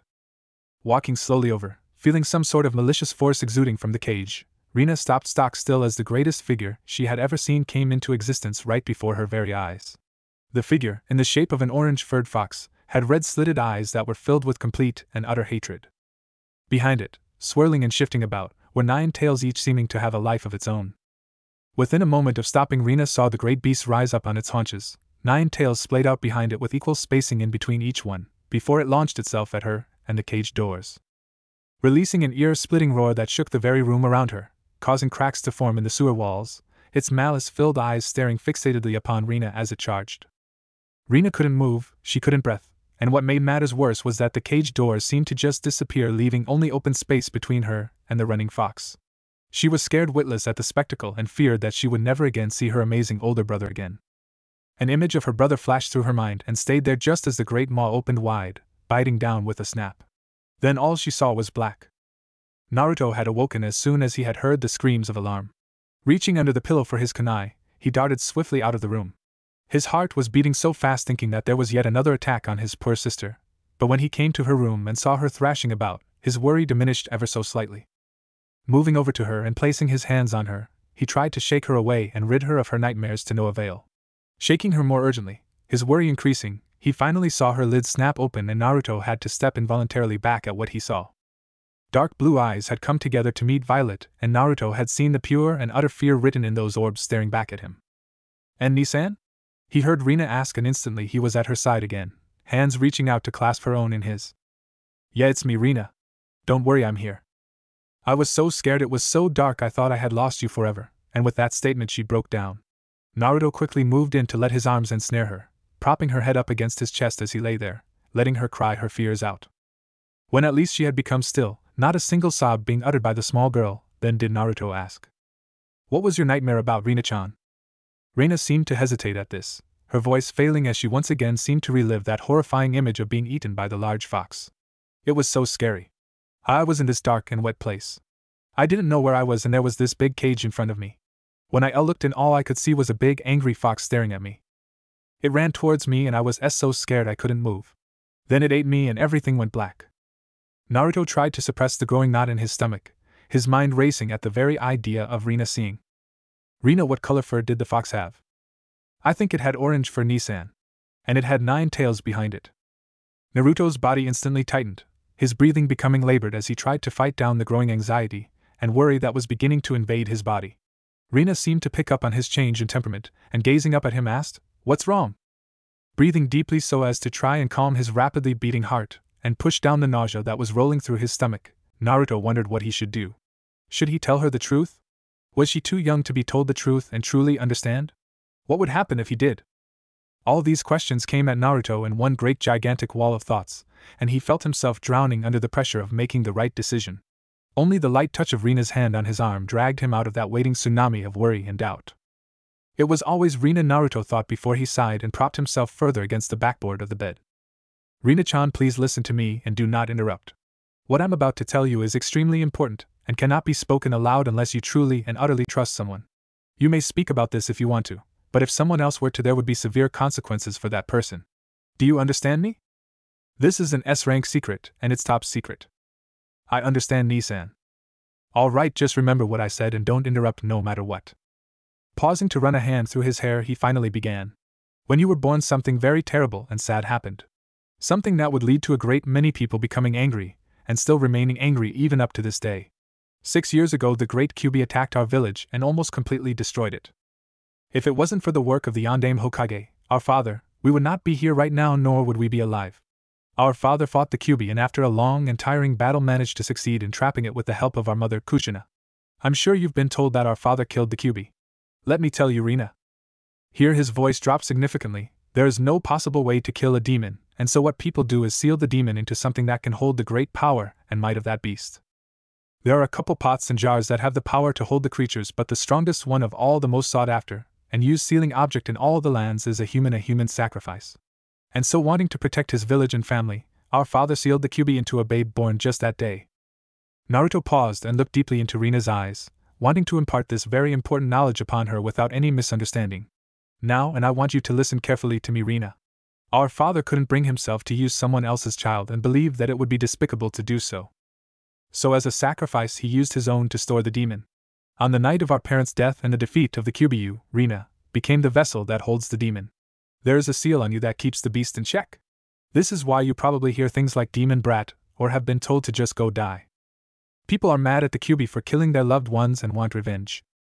At hearing this, Rina began to shake violently, a painful sob retching from her throat as she cried uncontrollably. Naruto stopped his lecture there, content with just letting Rina go over the information in her head and come to her own conclusions. It was the next 3 words that stunned Naruto to the core and made him want to vomit. "I'm a monster," the words coming out so matter-of-factly, so convinced that it was the truth that Naruto furiously shook his head and grabbed at Rina, forced her to look up at him and into his eyes. No! You are not a monster, Rina! You are definitely nothing like that. The beast was stored in the seal on you. It's like a holder for a kunai. The holder holds the kunai, but is not the kunai itself. You are what keeps the Kyuubi locked in its prison. You could never be a monster, Rina-chan. I could actually describe how this description of a Jinchuriki is actually incorrect, but she is a child and might not understand. Biba 2-san and Ka-chan are dead because of me. I was the reason you got left behind, Ni-san. If it wasn't for me, you would be happy you wouldn't be alone. Naruto's eyes snapped down at that, his entire body going numb from the shock of her words. For many precious moments he just sat there, staring down at his sister who was crying softly into his chest. Reaching up with a free hand, Naruto began to lightly stroke the back of his sister's hair, his fingertips gliding across the glorious strands of red hair and occasionally parting them like rocks would the ocean waves. Oh, Rina-chan, never say something like that again. Our parents gave their lives up to protect this village, true, but they also gave them up so that we both may live and grow up. It's the duty of a parent to protect their children, and they did that night. They loved us both so much. I know they did. Also, I am never alone, Rina-chan. I have you here with me and I love you so much. And for the next part, Naruto laid his hand gently atop the place where Rina's heart beat softly, her body and mind calmly under his soft words. Plus, we're both never truly alone. We always have our parents in here in our hearts. They are always watching over us and would hate it so much if they saw you crying right now. They always wanted me to be happy and they'd want the same for you. Now please stop worrying. You are not the Kyuubi and you never will be. The village just doesn't understand that. Never believe what they say about you and remember what I said tonight. Let my words guide you. If I ever lost you, I wouldn't know what to do, and he slightly broke, tears falling from the corner of his eyes as he shed his fears for a possible future. Rina gave him a soft smile and buried her head further into his chest, squeezing her arms a bit more tightly around him to show him the same comfort he had shared with her. It's okay, Ni-san. I'm not going anywhere, she said, lifting her head up to plant a soft kiss on his cheek. Naruto chuckled dryly. All right, I'm better now. You can stop giving me the death grip, he teased lightly. How about a change of topic? How were the last few days at the academy? You learn a lot? Rina bobbed her head at the question and smiled warmly, wiping away her tears. Yeah, I did. I don't like learning boring stuff, but Hinata-chan is there so it makes it fun, she exclaimed jovially. Oh, that's right. You're spending a lot of time with her, I totally forgot. How is she? Is she fun? Heck yes, she is. She's so much fun and we have a lot in common, and her eyes are to die for, and there, slow down, I get the picture. Seems you really are having fun, although now we have to talk about something that isn't so fun, Naruto said, his happy mood slowly diminishing at the thought. What is it, Ni-san? Rina asked curiously, raising her head off his chest to glance up at him. Well, you know how we just talked about you having the Kyuubi and people not understanding you? Rina once again nodded her head, remembering what he had said. Yes, well, we both know you're smart. Very, very smart in fact, but there are factors that you have to understand, Naruto informed hesitantly. What factors? Rina asked, rather confused at the moment, since her brother wasn't making much sense at all right now. Well, a lot of people see you as the Kyuubi and so are very scared. Remember all the attacks that still occasionally happen? That's what I'm talking about, Rina-chan. I don't want you to get hurt since you're outside of the house a lot more now without supervision around you. Something bad could happen. Rina shook her head and gently rubbed his forearm in order to placate Naruto's growing ire and anger. It's all right. I won't get hurt. I promise, and I never break my promises. Naruto visibly flinched at talks of breaking promises, remembering back to the time when his own father had made him a promise and had broken it. Naruto didn't hate the man for that. Everything was out of his control at the time, and Naruto would have fared no better than he if the roles had been reversed. He had forgiven his father long ago, and prayed that his father was at peace because of it. I know you don't, Rina-chan. All right, well, in order to become a shinobi you have to pass a certain test called the Genin exam. I'll let you in a little secret that you can't tell anyone, okay? At this, Rina showed her response with a quick jerk of the head. While most think that when they finish showing off the 3 academic jutsus and passing all the previous portions along with that one means that they have become genin, they are completely wrong. After that half of the exam, the ones that pass are broken up into teams and given jounin instructors who test them themselves. If they like what they see, then they pass them and the group officially become genin like they thought they had. If not, they get sent back to the academy for another 6 months. The problem is, even if you get through the first portion of the exam fine, the second is very opinionated. I think that part of the council will try and sabotage you and force you to go back to the academy. So I can see only one way to actually get you on a team that will pass. How am I going to do that, Ni-san? Well, I'm sure you heard about almost the entire Uchiha clan being wiped out. I went to check with some others and only found Uchiha's Mikoto and Sasuke left alive. I was thankful, believe me, but still what happened was very bad.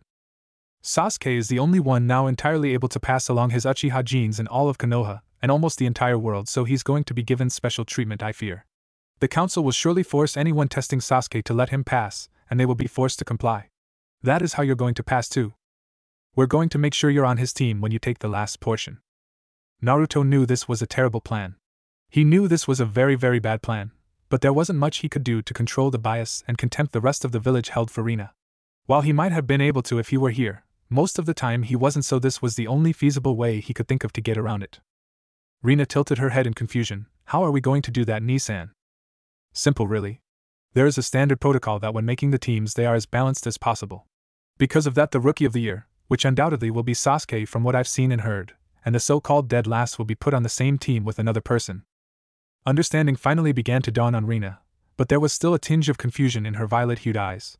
But how am I going to be the dead last if that's what you want me to be? I'm not dumb. Naruto sighed and rubbed a hand over his face. That's the bad part of the plan. In order for this to work, you have to act dumber than you actually are and can't do as well as the others in all facets of the shinobi arts. I don't mean outright fail, but fail enough so you're at the bottom of the class. This will be very difficult, and I don't want you to do this at all, but Naruto looked down remorsefully. It's the only way for me to become a ninja. Rina finished for him. Yeah, the only way I can think of. All right then. Rina seemed to cheer up. I'll just have to be the best dead last the academy has ever seen. Ryan yelled out, her playful mood coming out and ready for the challenge. You sure you want to do this? You'll be looked down on and mocked a lot. Well, that's not something new, is it? Ryan countered, causing Naruto to sigh once again. I'm sorry that it has to be this way, Rina. I'd have give anything for you not to do this, Naruto said sadly, eyes downcast in sorrow. It's okay, Nissan. I know you and you're only looking out for me. I'll do it, and then become a ninja and then show everyone what Uzumaki Namikaze Rina can really do. I'll become the best ninja ever. Naruto chuckled at this and ruffled the top of her head, the fiery red hair billowing out around his hand. That's the spirit. Come on. Enough of this serious talk. Let's go get you some ice cream. Rina cheered at this and, jumping out of bed, scurried out the door and out of sight, ice cream being one of her few vices. Naruto, for his part, just shook his head in amusement, and climbing out of the bed as well, made his way out the door and into the kitchen, glad that Rina may have a shot at becoming a ninja after all. Back to the present. Class is going just fine, Nissan. It's really hard not to do everything right. I have to use my left hand when throwing stuff and purposely have to fill in the wrong answer on the written tests. It's so hard, she said, flopping down on the other side of the couch. Naruto snorted at this and slowly got up, some of his joints cracking from the effort, but he just ignored their protests and made his way over to the kitchen to prepare lunch. Well, glad that the plan is actually working. The Genin exam is in a few days, right? Hi, it is, and that's going to be just the worst. It would be so much easier just to do everything right. Yeah, I know, but then you'd have to do everything you've done in the last 6 months all over again, and that would be even more of a drag, wouldn't it? Naruto pointed at, dipping a spoon into a leftover bowl of soup before frowning at the coldness of it, and put in the microwave to heat up. I guess you're right as always, Nissan. So when do you get back from your mission? Did you come straight home? No, I came in about an hour ago, and had to debrief Gigi. I have to go back in 2 days to talk about something though, Naruto replied, grabbing up a napkin and setting it down on the table as he waited for his soup. Do you know what he wants to talk about? Asked Rina as she came to sit at the table. Not a clue, but I'll let you know unless it's really important. Alright, you better. Now let me tell you what happened at school today. It was so funny. And with that, Rina and Naruto began to talk as Naruto ate his soup, both comfortable in the other's presence, and quite willing to share some of their latest stories together. 2 days later found Naruto casually walking into the Hokage's office, the heels of his sandals clipping the carpeted flooring to make his presence known before stopping just short of the desk. Hiruzen looked up from his reading and smiled warmly up at the tall man standing before him. Ah, Naruto-kun, I see you're as punctual as ever. I'm so glad you didn't take after Kakashi in that regard. I'm glad as well. I couldn't handle being shot death glares from everyone at being late, and making them wait 2 hours for me to show up, Naruto replied jokingly. Yes, well, be that as it may, we have something to discuss. Please sit, the Hokage bade him, gesturing with a hand to one of the 2 chairs in front of his desk. When Naruto instantly complied, the Hokage then went on. I have a proposition for you that may interest you greatly if I can manage it, Naruto. Something that will benefit a great many people. At this, Naruto raised a single brow in curiosity, but did not say anything in reply. As you know, you have great weight and support among many of the land's greatest ninja, as well as are known to be an equal to many of those same people. You are the prince of Whirlpool Country and clan head of both the Uzumaki and Namikaze clans, as well as being one of only 2 survivors known of said clans. You hold many powerful techniques at your disposal, which would be catastrophic to the village if handed over to an enemy. As you can see, you probably have almost as much weight as I do, and this will give us an advantage in the next coming days. Here Hiruzen paused, letting Naruto have some time to think over what he had said. Finally, leaning over his desk, he continued with a simple question. What if I was to suggest that you be given a position of Jounin Sensei to a group of genin? Naruto frowned. You know my skills are much more needed out in battle than watching kids GG. Yes, I know and agree with you except on one point. While your skills are very impressive as they ought for an S-rank ninja, they would best be served watching the genin I have in mind. Naruto cocked his head, the confusion evident in his sky-blue eyes. And why is that? That is because I want you to be a Jounin Sensei to Rina as well as Uchiha Sasuke. Naruto's attention was immediately caught at that, eyes wide in shock at the suggestion. Not only Rina but Sasuke as well? Yes, I know of your plan to fool everyone into thinking Rina is the dead last so that she will be paired up with Sasuke. I fully agree with your thoughts on the matter, and so I've decided to use my power as Hokage to put them together after the exams, and would do so even if she weren't considered the dead last of her class. He offered the blonde an amused chuckle. I think this situation is a win-win for all parties. Rina becomes a genin, you get to watch over her, and the council is appeased with the knowledge that an S-rank ninja will be watching over one of the last of the Uchiha as well as the holder for the Kyuubi. I think it a perfect situation. Naruto had to agree to this and gave the Hokage a sly grin. You've been thinking this up for a while now, haven't you? Either way I like it, but how do you know Rina will pass the exam? The Hokage gave Naruto an interested and slightly amused glance before explaining, that is simple. I will be there personally proctoring the final portion of the test alone. That way, since I presume she will be going for 50% on the previous 2 portions, doing all 3 academic jutsus perfectly will just give her enough to pass the test. She won't have to worry about keeping up her dead last status in front of me. Naruto slowly rose from his seat, standing tall before bowing to the old man. Thank you, Gigi. You will not regret doing this. Hiruzen snorted and waved his hand in front of the man as a show of blowing the comment off. I know I won't, and it's the least I can do for what has happened. Now then, be off with you. Come back in a week to the main conference room to discuss the matter further. Oh, and when you can, I would like you to drop off your father's forbidden scroll. I need to look over one of the jutsus in it. Bowing yet again, saying that he would bring the scroll, and offering another one of his famous grins, Naruto bid the Hokage farewell while slipping out of the room via the doors this time, and made his way back home. Oh, Rina was going to kill him when she found out he had kept this from her. The academy a few days later. Good luck, Dobe. You're really going to need it, although we all know you're going to fail yet again, said a certain raven-haired Uchiha Sasuke. Yeah, there's no way you can possibly pass with how badly you've done so far, said a pink-haired girl that went by the name of Harino Sakura. It is interesting to point out that you would need a high grade in the 3rd part of the test as well to pass, Sakura-san. You did not do that well outside, replied a coat-wearing boy with dark black sunglasses covering his eyes, known to many as Abirame Shino. Shut up, Shino! Go be creepy and weird somewhere else. Sakura mocked weakly, fully aware that her skills weren't up to par in both throwing and hand-to-hand combat. Oh, shut up, forehead. If you scream too loudly, Sasuke-kun will leave us, replied another girl, her blonde ponytail reaching her back. This girl was Yamanaka Ino, the most popular girl at the academy, and was rightfully haughty as her title suggested. You shut your mouth and go snort somewhere, Ino pig! Sakura yelled back, quite annoyed with once again being made fun of because of her forehead. This was the scene that Rina thankfully walked out of as she made her way to the room that would hold part 3 of her final exam. She was very nervous. She would have to do the jutsus perfectly, but in a way that would still make her look like an idiot. What to do, she thought in her head as she opened the exam room door and stepped inside. Ah, hello, Rina-chan. It's so good to see you again, came an elderly-sounding voice that Rina knew by heart. Snapping her head to the side, she saw before her in a Saiza position with a smile on his wrinkled face none other than the 3rd Hokage. Gigi, what are you doing here and where are the proctors? She asked happily, her violet eyes flashing with excitement and happiness at seeing her grandfather figure once again. Hiruzen chuckled at this before bidding her to stand before him, something she did readily. I am the proctor for the 3rd part of this test. Let's just say I had a small conversation with Naruto a few days ago. I am here to make sure that you don't act like a fool like I know you have been and pass this exam without any funny business going on. Now then, shall we get to the test? We don't have a lot of time. Rina bobbed her head before waiting to be instructed on what to do. All right. First perform the Henge no Jutsu for me if you would. Rina nodded and flashed through the signs of dog, boar, ram, and gathering up her chakra easily transformed, a cloud of white smoke forming around her that settled moments later, eventually revealing her as a perfect replica of her older brother. When she released the jutsu, she heard a small applause coming from the Hokage. "Oh, that is very good, Rina-chan. A perfect Naruto if I do say so myself. Now then, please perform the Kawarimi no Jutsu for me."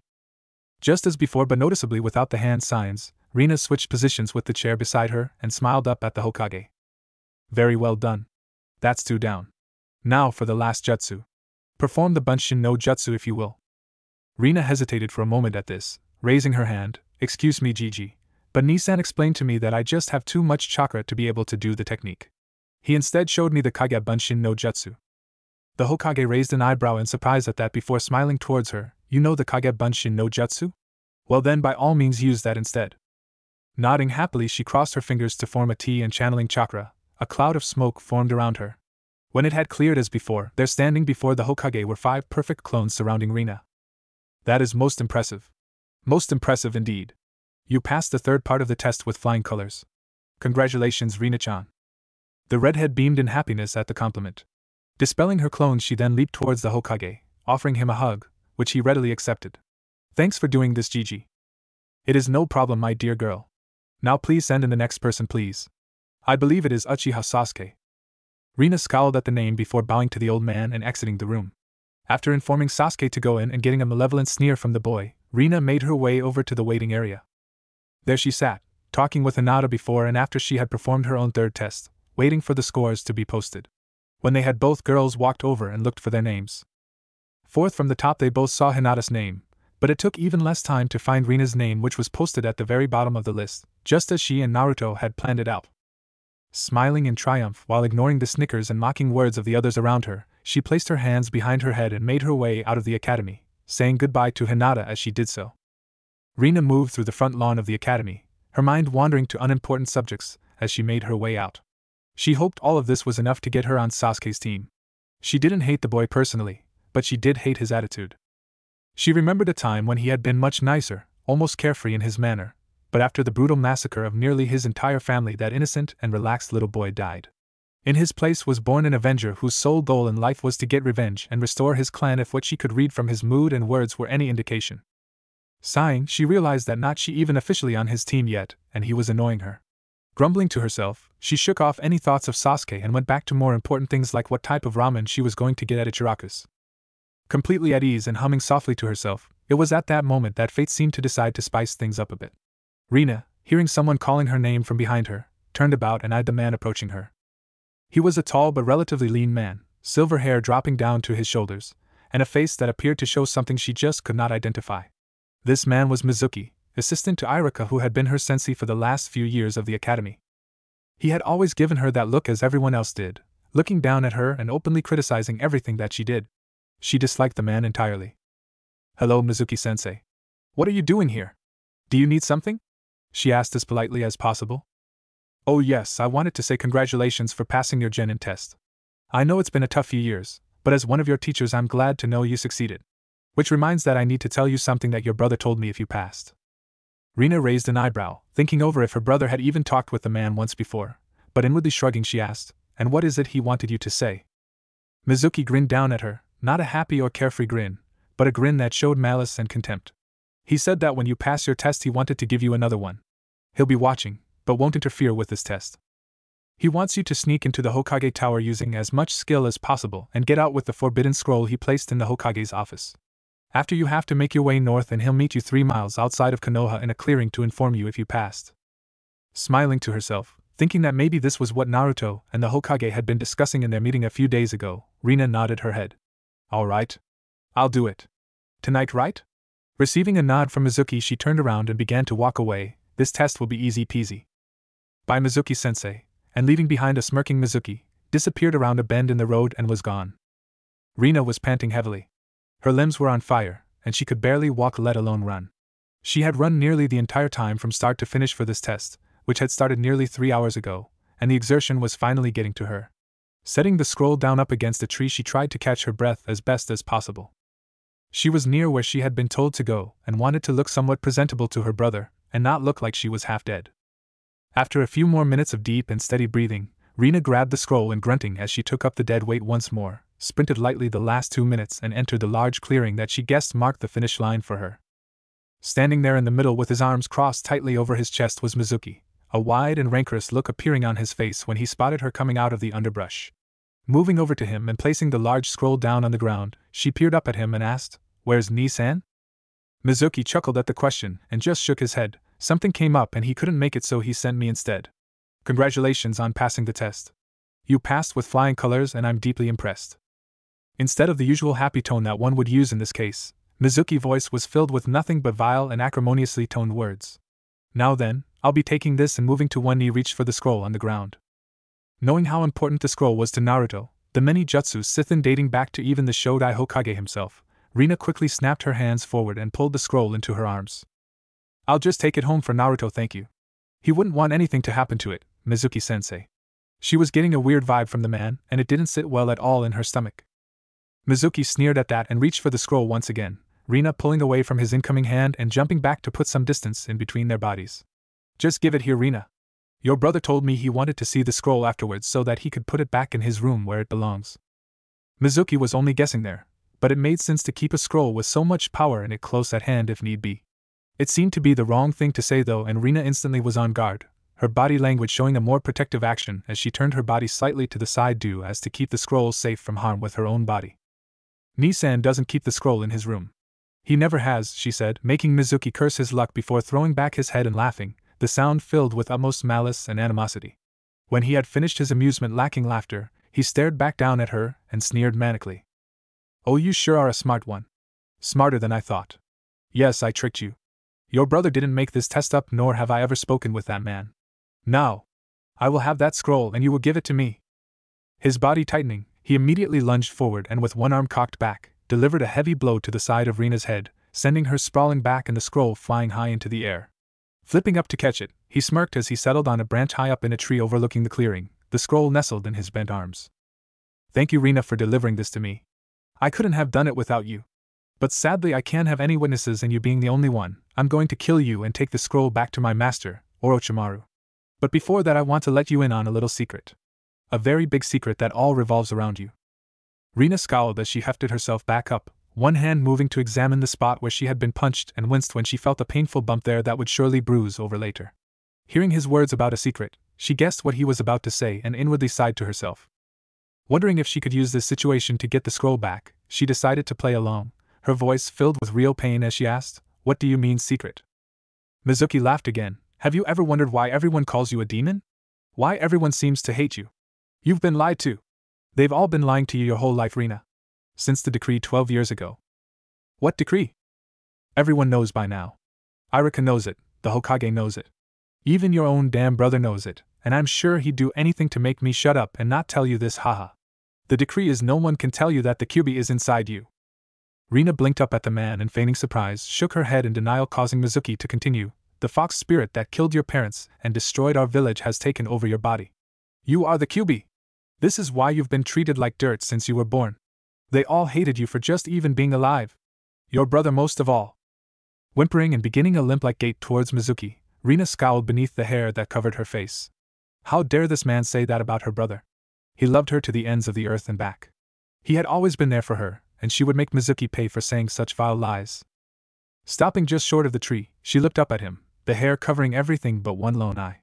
What surprised Mizuki here was that her eyes showed neither sadness nor self-pity. All he saw in those dull violet eyes was an inner fire that clearly expressed her anger. It wasn't anger for herself, but one directed solely at him. "I already know I have the damn Kyuubi in me, you prick!" She yelled at him suddenly before charging up the side of the tree, using bursts of chakra in each step to push her body up even faster.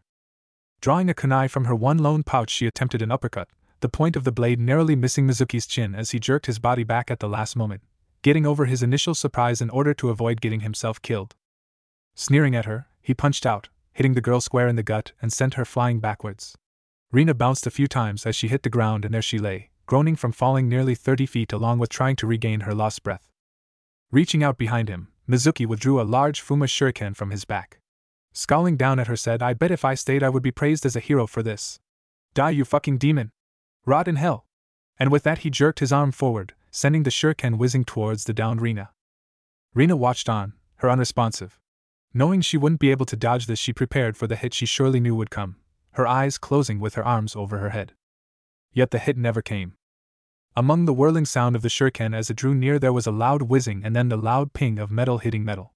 Her body in a daze and wondering why she hadn't been hit, Rina removed her arms from her face and opened her eyes, gasping at the sight before her. There, standing in all his glory, his dark red and black trimmed haori waving out behind him, his long blonde hair cascading out to the side, was none other than her brother standing before her. She couldn't see his face, but the body language he exuded proved to Rina that he was completely and royally pissed off. Struggling to her feet but failing miserably, all Rina could say was, "Ni-san."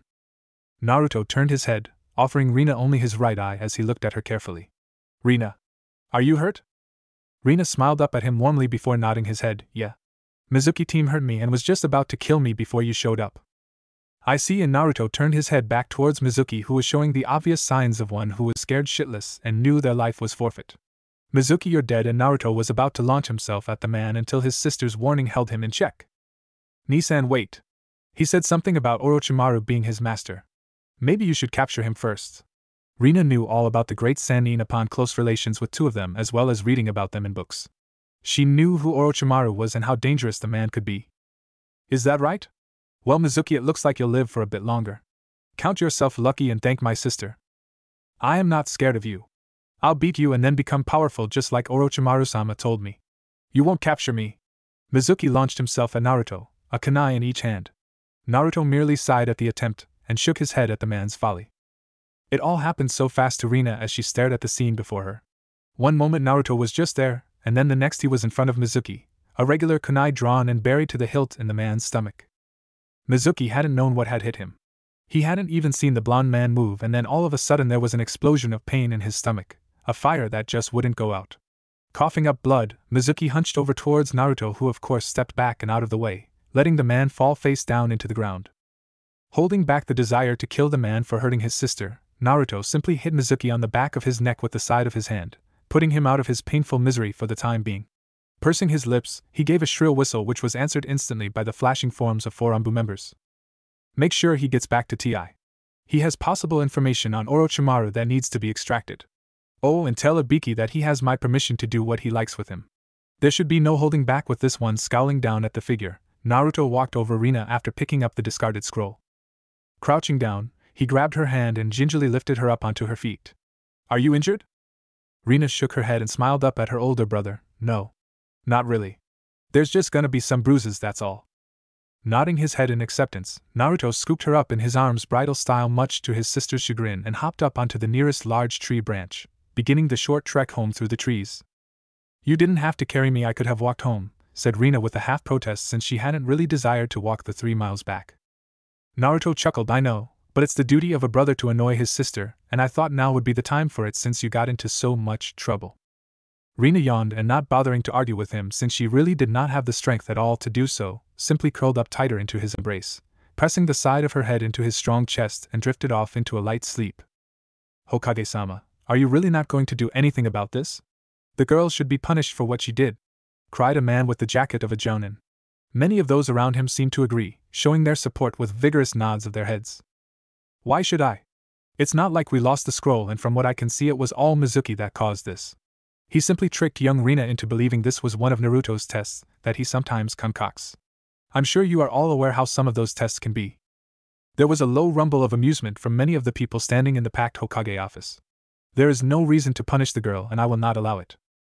A tall woman with the matching jacket of the many around her stepped forward asking, "Hokage-sama, how did Rina get the forbidden scroll? Shouldn't it have been locked up to keep it out of the hands of a person like Mizuki?" Hiruzen smiled before shaking his head. "It should have been. But as Naruto was so kind as to let me look over at jutsu from the scroll, it had been in my office when I went to the council meeting a few hours ago. That reminds me. I should return it to him before the night is out. Now then, I think the crisis has been diverted and all is well once again in the world. You may all return home and rest easy."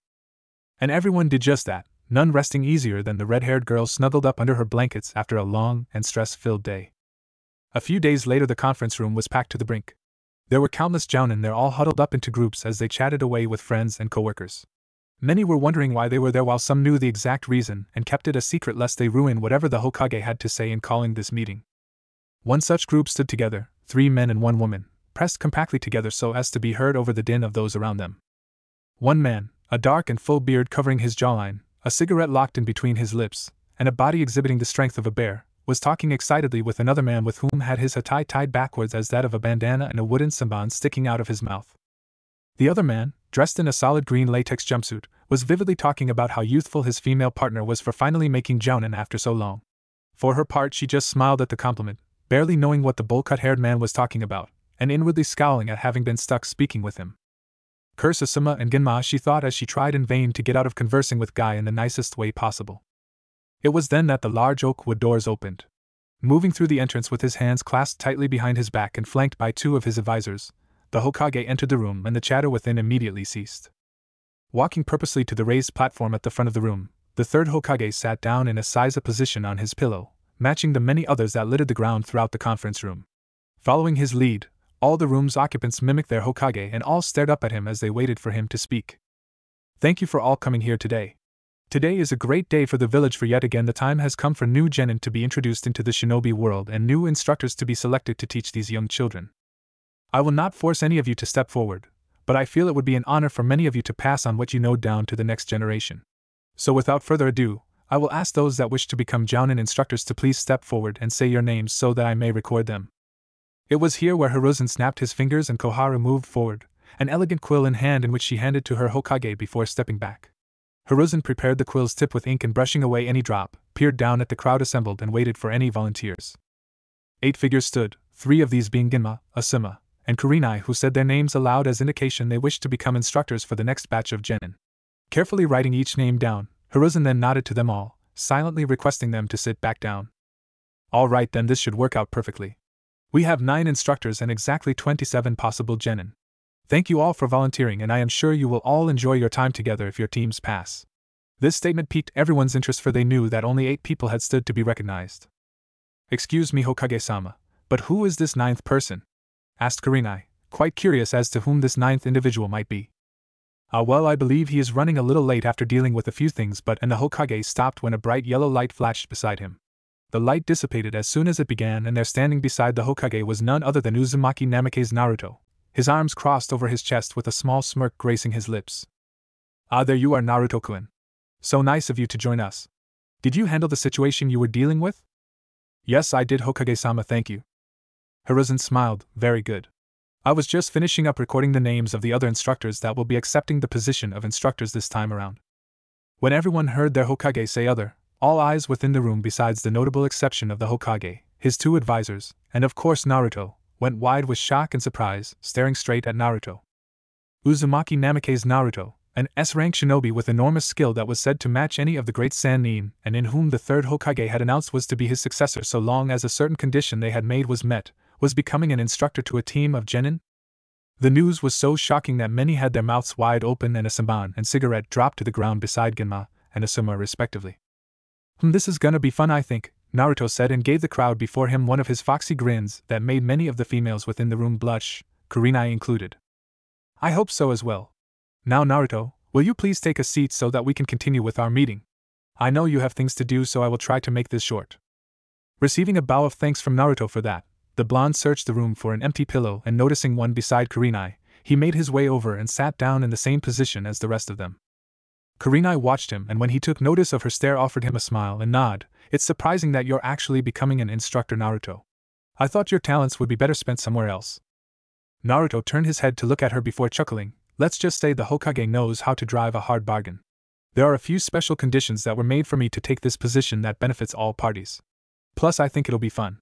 I'm great with kids, or so I believe. Kurenai lightly chuckled as well, the sound having an obvious female influence compared to Naruto's much deeper tone. Very well. I am glad to be working with you. Perhaps all the new instructors can get a quick bite to eat after this to discuss a few things? Nodding his head, Naruto responded, of course. That would be nice. After this meeting then. With that, the two stopped their conversation and paid attention to the Hokage, the meeting lasting for a little over 30 minutes before they were finally let out, much to everyone's relief. From there, most of the volunteers who were not already busy decided to accept the lunch invitation and meet at the Yuki-Nikki-Q. There they had some delicious barbecue food and discussed the future of their possible teams. Chapter 3. 4 days later. Sorry I'm late, Gigi. I got a little held up in some seal work and sorta lost track of time, said one blonde Naruto as he walked into the Hokage's office. Today was the day the new Genin teams would officially be assigned their Jounin instructors, and since he already had the 2 Genin he wanted, the blonde had been in no real rush in coming, even after realizing he was already late as it was half an hour prior whilst he had been constructing a potentially new seal. It is no matter, Naruto. We were just about to start, so please come over, replied the old Hokage as he sat behind his desk with various information cards, pictures, and the name of each candidate in bold black ink above. Have you told them that 2 of those kids are off limits yet? I was just waiting on you to do just that. Hiruzen turned. Now Asuma, Kurenai, while the normal procedure is to allow Jounin to assemble and just pick their candidates altogether, this time around it's a special case. Many of these candidates are clan heirs, or in the case of the Inuzuka, children of the current clan head. They specifically requested for you 2 to watch over their children, and I would take it as a great honor that they did. And which 2 are off limits and why? Questioned Asuma as he glanced over the varying pictures before them. That would be young Uchiha Sasuke due to political reasons, and Uzumaki Namikaze Rina for obvious reasons, as I am sure you can imagine. The 2 other instructors swiveled their heads to the side to stare at Naruto, who simply shrugged. Remember those conditions I was talking of, Kurenai? Those would be them. That's how this old coot managed to convince me. Every one of them chuckled at the name, even the Hokage. Anyways, I believe Naruto should go first since he has only one decision to make to finish off his 3-man team. When the Hokage saw the other 2 incline their heads to show that they agreed, Hiruzen turned to the tall blonde and asked, Naruto, who will you choose? Naruto turned to gaze down at all of the pictures, his eyes flicking to each one in turn while completely and purposely avoiding the information cards.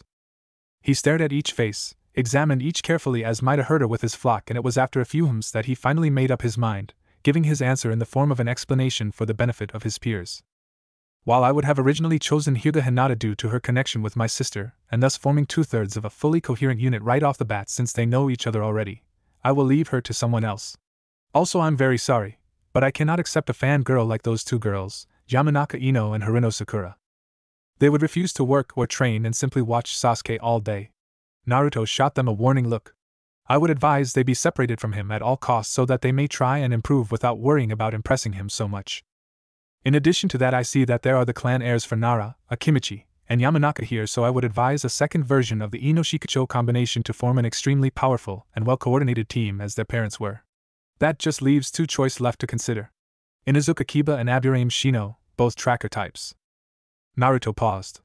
Of the 2, I believe Shino the more capable in a situation, and thus choose him as my 3rd member, Gigi. The other 2 had listened intently to the evaluation of each so as to gain a better insight on those they might possibly be training as a team. Hiruzen smiled and, scribbling the name down onto a paper, laid his eyes on the other 2, Asuma in particular. It has been brought to my attention that Shikiku, speaking for his 2 teammates, requests that you, Asuma, teach the new Ino-Shikacho team. They believe that you would be the most capable of such a task and that they would thrive under your care. I warn you though from experience. This team, if it anything like their parents, is going to need motivation to get them going. Remember that well. Do you accept? Asuma nodded, saying, Sure I do, before stepping back so as to give Kurenai the floor, who was somewhat scowling as she looked between the last remaining 3 images. I suppose I will have the last 3 then. Hinata I do mind in the least, but the other 2 will require more work. I will have to try and convince this Sakura that being fangirl is not something to be advised in the world of a kunoichi, and it could rightly get her killed. Hiruzen nodded resolutely. Very well then. It seems all candidates have been assigned teams. Let me give you the number of your teams then. Team 7 will be under Naruto. Team 8 will be under Kurenai. Finally, Team 10 will be under Asuma. You are to return here in 3 days and 2 hours prior to picking up your students so as to get a glimpse of what you all will be dealing with in this bunch. If that is all, you are dismissed. All except you, Naruto.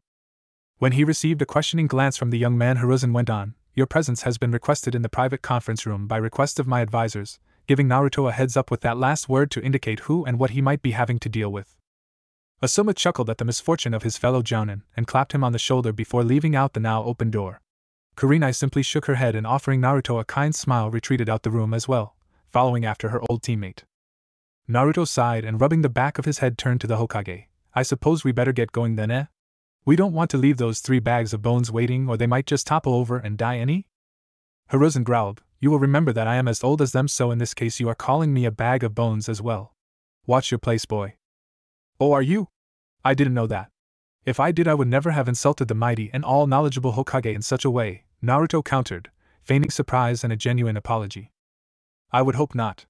If you did, I believe I would have to knock some sense into the thick skull of yours and show you your place, young whelp. And I'm sure I would know my place after that. Well, that would be the case if you didn't break your back while just throwing a single punch like I hear that old Tsuchikage geezer does. Honestly, Gigi, you really must retire. Let someone half your age who's only just reaching the half-century mark take up the mantle. The Hokage grew a tick mark at that and pointed a menacing finger at the tall Naruto. I am only 69, boy. Learn some respect. Naruto smirked back at him, seeming to have achieved his mission in riling up the usually cool-headed old man, but had to return his own rebuttal to finish off his victory. I will once you stop reading those smut-filled books by Ero-sensei. You're just a pervert, and don't deserve respect for that.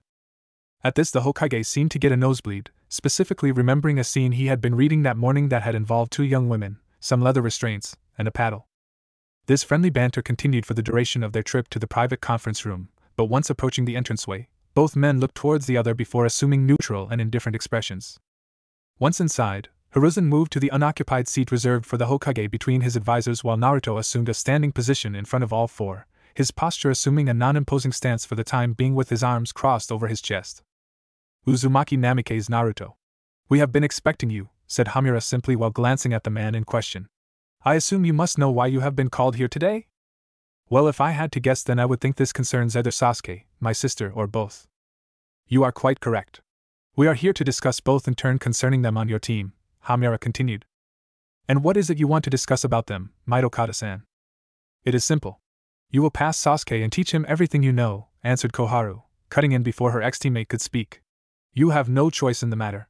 Training Sasuke and keeping your sister in check are your top priorities from this day forth, she added in a smug manner, her lips formed into a superior smirk. Naruto's eyes flashed to her in anger.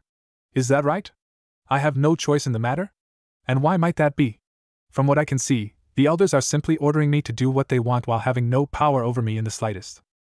Only the Hokage has the right to command me, and even then he knows that I will question something if I feel it is unjust or unlawful. You would force me to share all my secrets and techniques? You would force me to share with him the Flying Thunder God? It was here that Naruto then began to state rather than question, laying piercingly cold eyes on all three advisors. You would have me share with him how to perform the Rasengan, which if you must know is classified as a family jutsu, as are my Flash Step and the Flying Thunder God. You would have me show him my ultimate jutsus, or the specially designed ones that have taken me years to perfect. You would even have me share my mastery over seals to him. Correct me if anything I have said is wrong so that I might go back and apologize for my words. He paused and took a breath. Elders, you presume much if you think that I would willingly hand over a single jutsu or technique that I have mentioned or not in the case of a few. The way of the ninja is to keep one's secrets secret, and only reveal them to those you trust. You have no control over me, nor will you unless you somehow assume the position of Hokage, which I highly doubt any of you will, his gaze shifting towards Danzo for a split second at this final remark. Koharu was furious with the boy and his words, perceiving them as a threat. You will listen to us, boy. We are the advisors of this village, and will tell you what you must do. It was here that she felt the full force of a pissed-off Naruto. His power had increased over the many years, and with it had his ability to throw out his killing intent that, right at that moment, was pressured solely on the female elder. As I said, elder, you presume much. You cannot force me to do anything I have no desire to do. I hold more cards on the table than all of you combined. In trying to make me reveal my secrets, you not only put myself and my sister at risk, you put the very village at risk, and if I was to take a page out of Danzo's book, and his eyes flicked to said scarred man before shifting back to Koharu, I would see that as a risk to the village, and thus would terminate you at this very moment to protect it. Here the pressure reduced marginally for a moment before utterly disappearing, leaving behind a gasping Koharu. However, I am not Danzo and will never be, so I suppose you need not worry about that at the moment. If my words or actions were unclear before, I will not teach Sasuke any of my techniques. If he gains my trust, then perhaps I will teach him one, but that is for me to decide and not you. And you do not trust Sasuke, a fellow ninja of this village? Questioned Hamura. The question held no threatening tone behind it, only exhibiting the words of a curious man. At the present I do not, Mitokata-san. Currently Sasuke is exhibiting Avenger-like symptoms, and his mind is solely on the death of his clan and killing Itachi. It would do no good in teaching him my personal techniques, for he would simply try and use them to kill his brother. I hold no hate or love for Itachi, since I have had only the briefest encounters with the man, but I will not have my techniques used for vengeance or evil. So no, I do not trust Sasuke now, but in time, if he fixes himself, I can say I might eventually. Hamura nodded his head, accepting the explanation and reasoning before settling back, but Koharu was still furious at being reprimanded by a mere boy to her and said, Your parents would be ashamed. They would have done what was right for this village, and it was then, barely a second after yelling out, that she felt cold steel pressing up against her jugular, the sharpened edge of Naruto's sword urging her to cease speaking. Listen to me and listen well, Koharu. What I am doing is right for the village no matter how much you wish to contradict it for your own selfish agenda. I can tolerate you criticizing me, however, and here he leaned down, his lips pressing so close to the back of her ear that she felt his hot breath cascading across her now chilled skin. I will not, and let me make myself clear. I will not tolerate you bad-mouthing anyone close to me, especially my parents. They gave up their lives for your pitiful ones, so you would best remember that. Do not insult those I find precious again, or this village will be in need of a new advisor. I hope I made myself perfectly clear, and pressing his blade further into her neck so that a single drop of her blood dribbled down the side of her throat, withdrew himself from behind her and teleported himself in front of the four once again. As ever, the Hokage was impressed with the sheer speed of the man, but clearing his throat as if to release the tension within the room said, "Yes, well, I think that issue is done with for now. We will move on to the next issue at hand, your sister." Naruto bowed his head at that before putting on a grim smile. "I will watch over her and make sure nothing happens to her. She is much more than some of you envision her to be, and she is no mere tool to be handled, nor would I let her be treated in such way. However, if something happens concerning the QB within her, I will use that technique to nullify the effects and return her to normal." Hiruzen nodded before turning to the other three beside him. "I think that is everything then. Like I said before, you are to be here 2 hours before picking up your students, which will be at noon that day." Koharu, gaining her voice after several minutes of being speechless, cried out, "And Uchiha Sasuke will pass his test. That is not up for debate." Naruto, who had turned to leave, looked back over his shoulder at this, the one eye they could all see being dark cerulean and looked so much like that of his father's that 3 of the people within the room shivered. "I will test my team how I see fit. I will watch and examine each of the 3's skill equally, and judge accordingly, and if I am satisfied, then they will all pass. I believe that sending Sasuke back alive to the academy is better than a dead Sasuke out in the field. I think you would all agree to that," and with that and a sweep of his cloak he was gone in a bright yellow flash. Koharu humphed, raising her hand up to rub at the slightly bleeding spot where the sword had nicked her skin. "Insolent whelp. He should be put in prison for what he just did." Hiruzen chuckled. "Ah, but we cannot do that. There would be a violent uproar, and I will not lie about what happened here today to save face for you," he lightly scolded before removing himself from the conference room, quickly followed by Hamura. Koharu turned to the ever-silent elder and scowled. "Something must be done. If not, I fear Sasuke will leave in order to gain strength with someone who will so that he might kill Itachi. That brat must do what we say." Danzo turned to his fellow advisor, staring at her long and hard before finally speaking. "It is true, the Sharingan must stay within the village. Sasuke cannot leave. Whether or not the solution is offering techniques to the boy is completely up for debate. If I must kill him and fertilize choice women with his seed, I shall. The Sharingan is too powerful a tool and cannot be allowed to fall into the hands of our enemies." He paused to consider something but shook his head as if getting rid of some idea. "Either way, we shall watch and wait. We cannot rush this, as I am sure you are aware." "Agreed," Koharu said before both she and Danzo left the room. 1 week later, Rina walked through the halls of the academy, pondering over the identity of her Jounin instructor. She remembered how her brother had told her that the students had really only gone through half the actual genin test at this point, and wondered if she too would be one of the many that would actually be sent back another 6 months. For making it this far into the genin exam and sticking to the plan these last few years, Naruto had decided to go out with her on a rare shopping spree and buy her anything she liked. While most girls would have taken advantage of this opportunity, using his generosity for their own materialistic gains, Rina didn't, and she only picked out what she thought she would need and nothing more. Rina now wore a beige-colored shirt that had various black rectangles that lined the edges. Beneath that, she was dressed up in a solid black shirt along with a sash that encircled her waist, keeping her shirt from opening at the front. Under all of this, she wore black leggings finished off with a matching, colored pair of sandals. She had no pouches around her thighs, but on the back of leggings there consisted of 2 pouches for both shuriken and kunai, as well as a few explosive notes, when needed. I don't think it necessary to describe any of the others for obvious reasons. Deep in thought and rounding a corner, she nearly crashed into Hinata and drew hastily to the side in order to avoid the imminent collision with the pale-eyed beauty. "Whoops, sorry about that, Hinata-chan. I didn't see you there." "Don't apologize. If it was anyone's fault, it was mine for not paying attention to where I was going. Since meeting Rina those many years ago and actually having a friend that wanted to play with her as well as somewhat mellow out her own father, Hinata had since lost some of the pressure that was put on her for being the clan heiress to the Hyuga clan. This resulted in that terrible stutter becoming almost non-existent unless put under greater stress than normal. Without that pressure, Hinata had grown up stronger than she would have due in part to not having to try and impress an emotionless father that pushed her to the brink and rarely gave compliment for her effort. She was not as strong as her cousin, Niji, but she was getting there and drawing closer to him every day. Rina smiled at Hinata. How about we chalk it up to both our faults and move from there? How have your last few days been? Ready for your new team? My last few days have been great, thank you. I've been trying to improve my skills and how far I can extend my sight with the Byakugan. I don't want to be the weak link on my team. Same here except for the eye part. I wonder who's gonna be on my team. Reina grinned wickedly. Let's both beg Kami above not to have those girls with us. It would be amazing if we were together though, exclaimed Rina, beaming towards Hinata at the idea. That would be amazing if we were, but you never know. True enough. We should hurry and get to class. We're gonna be late if we don't hurry. And with that, Rina grabbed Hinata's hand and all but pulled her along until they reached the classroom. Opening it, they stepped inside and immediately sought out their customary seats in the middle desk on the 4th row. There they sat down and looked around, noticing quite a number of people missing from their average day of class. Seems like a lot of people didn't make it, Rina commented as she turned her head this way and that. Yes, it does. I'm glad we both passed though, flashing Rina a quick smile before the peace and tranquility was sorely evaporated with the arrival of 2 girls storming their way into the room. Just go back to your pigsty, Inopig. Sasuke-kun would never want someone that snorts all the time, cried the pink-haired Sakura.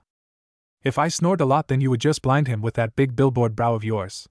Honestly, it's so big I wonder how you support it, cried the blonde-haired Ino. At that comment both girls seemed to be approaching a breaking point, their foreheads clashing, their eyes on fire, fists raised up threateningly, but all stopped when Uchiha Sasuke walked in. He looked at the 2 girls pressed up against one another, scoffed, and simply walked to his usual seat by the window where he sat down and stared straight forward, not acknowledging anyone after that. This type of action had always confused Rina when concerning Sasuke. What on earth could he be thinking about so much on a daily basis? Sure, she knew that his entire clan had been nearly wiped out, but he still had his mother with him. Surely he didn't think of revenge that much, did he? That would drive someone mad constantly thinking about such things. Rina was momentarily startled out of her thoughts when the door opened once more and in walked their sensei, Yumino Irika. He had a thin scar running across his face, tan skin, and brown hair that was always tied up into a long, pineapple arrangement. He had been nice enough to Rina, way better than most would treat her, and she had learned more from him than all of her previous senseis combined. Hello everyone. Starting today your status as students no longer exists. For now you are all shinobi of the village. Among you there are 2 others that you will be teamed up with to perform missions and work under a jounin instructor to improve on your skills. Everyone's eyes wandered around the room, flicking from one person to the next as they tried to guess who they would be teamed up. Both Ino and Sakura's gazes were all on Sasuke, the predatory stares evident. We've arranged the groups such that overall abilities are equivalent. I will now announce them. Team 1. Irika continued listing the groups in order of number, giving off the 3 names per group before moving on to the next. Team 7 will be Aburame Shino, Uchiha Sasuke, and Uzumaki Namikaze Rina. Team 8 will be Haruno Sakura, Hyuga Hinata, and Inuzuka Kiba. Since Team 9 is still in circulation, so we will move on to the next. Team 10 will be Ino Yamanaka, Akamichi Ichuji, and Nara Shikamaru. Finished with reading off the names, he stared at all that with a warm smile. We will take an hour lunch break before you all return to meet your new instructors. Be safe out there and come visit whenever you want. It's been a pleasure having you in my class. Naruto snickered as he turned and saw the blank yet oh so readable expressions on his 2 fellow jounins. I got the good team all right. Hope you 2 like obsessive with a side of fangirlitis. They both looked at him and were obviously peeved. Both pointing rather viciously, Asuma accusingly said, You knew they were this bad, didn't you? You could have warned us, you know. But then I wouldn't have gotten to see the looks on your faces.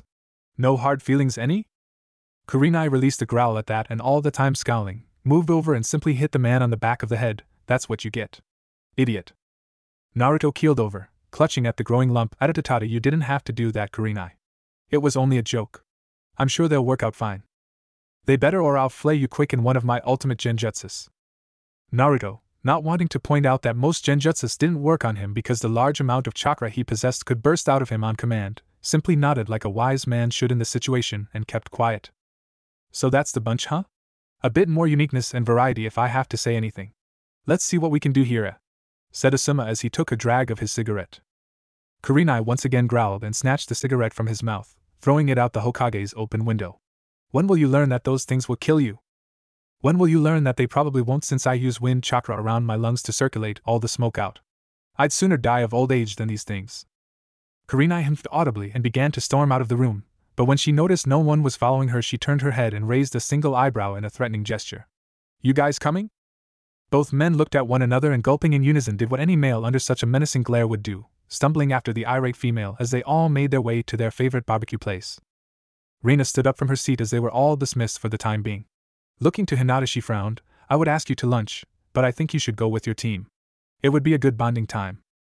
I agree, while I don't like it. But that is if we can get Sakura-san away from Sasuke-san. Both girls looked over towards Sasuke, who had both Sakura and Ino hovering around him as though lions waiting for the prey to come out.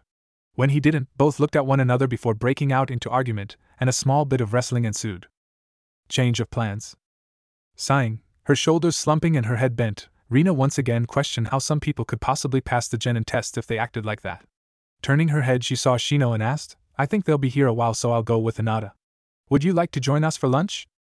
It would be better there than here, and she trailed off, watching as Sakura viciously tugged at Ino's ponytail with a maniacal grin. That would acceptable, thank you. I shall accompany you, and rising from his seat, Shino followed Rena, Hinata, and Kiba out the classroom, leaving behind two panting and frazzled girls who were still fighting over who was allowed to even look at Sasuke. After lunch had ended and all Genin candidates sat once more in their chairs, they all waited, talking quietly with one another to pass the time. After around 10 minutes had passed, they heard the door creak open and all looked over. There, standing at the doorway with his hattai tied backwards and hands in pockets, was Ginma. Team 1. I'm Shirano Ginma, your new Jounin instructor. Please follow me. This process continued until finally only 3 teams of 3 sat in the room. Being confined in the same room for any multitude of time would make some people antsy or bored. However, with this select group, they were all just simply annoyed, due in part to the 2 girls ranting and wailing, trying to impress Sasuke in any way possible. Rena personally actually felt sorry for the boy and what he had to deal with, but did not feel inclined to share her thoughts on that matter. When all in the room heard the telltale creaking of the door, they all instantly swiveled their heads around, all pleading in their minds that their team would get the hell out of this madhouse. However, all desperation on the looks of those looking at the open door instantly disappeared, and in its place was shock and amazement, none exhibiting more of each than that of Rena. Standing in the doorway with a hand in pocket and a brow raised as he stared at the room's occupants stood none other than Uzumaki Namikaze Naruto. Behind him, standing with obviously amused expressions, were the figures of both Asuma and Kurenai, watching the children while trying to stifle down their own fits of laughter at the scene. Sighing and rubbing at the back of his head at the reactions due to his presence, Naruto simply said, Team 7. You're with me. Meet me up on the roof. Turning, he gave both fellow Jounins a wink, and before everyone's eyes simply vanished suddenly in a yellow flash. It was at that moment that all heads turned creakingly towards the still shocked figure of Rena. All wanted to ask, but none seemed to be able to until at long last Kiba broke the silence. What the hell, Rena? Why didn't you tell us your brother was a Jounin sensei? Rena just shook her head from side to side slowly, muttering softly, I didn't know, he never told me. At this the original silence in the room burst, and everyone began to vividly talk with another about the Naruto teaching a Genin team. It was just insane to them. Shino was the first to rise from his team, and looking from Rena then to Sasuke said, I believe it would be prudent to not keep our sensei waiting, especially given his reputation. The other 2 just nodded, and as one, the newly formed Team 7 made their way out of the room and headed towards the stairs. As they left, they heard a female voice followed by a deep male voice saying, Team 8? I am Yuvu Kurenai. If you would follow me, please. Team 10, you're with me. Let's get a move on. All 3 members of Team 7 made their way up the final set of stairs, all wondering if they really had gotten the Yellow Wraith as an instructor. Rin was flabbergasted that she'd be taught by her brother.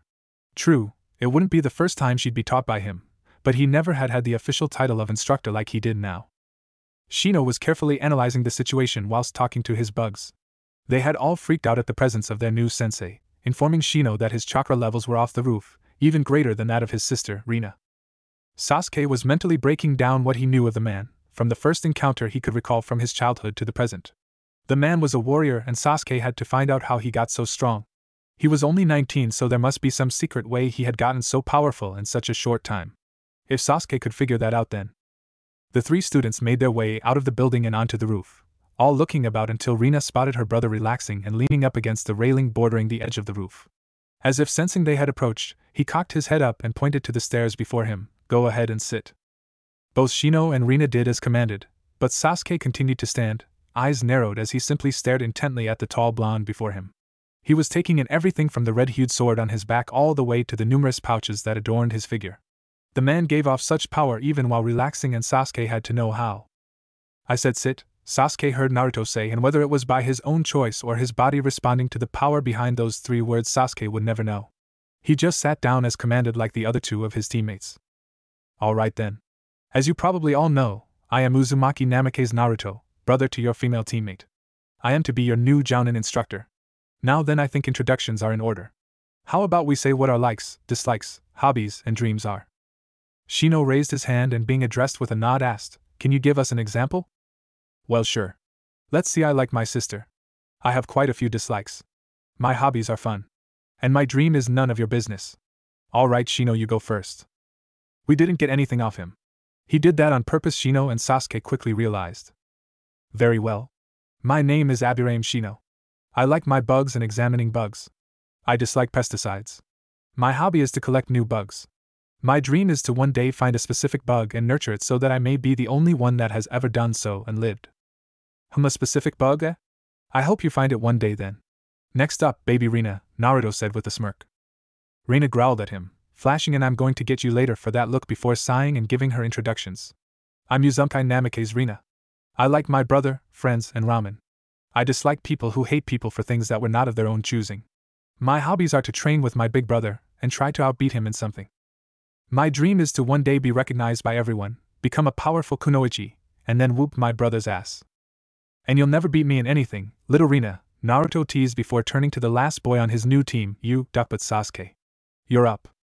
Sasuke immediately grew a tick mark at that comment and immediately snapped up to his feet, trying to appear menacing before the still visibly relaxed Naruto. Who the hell do you think you are? I'm no duck butt. I'm Uchiha Sasuke.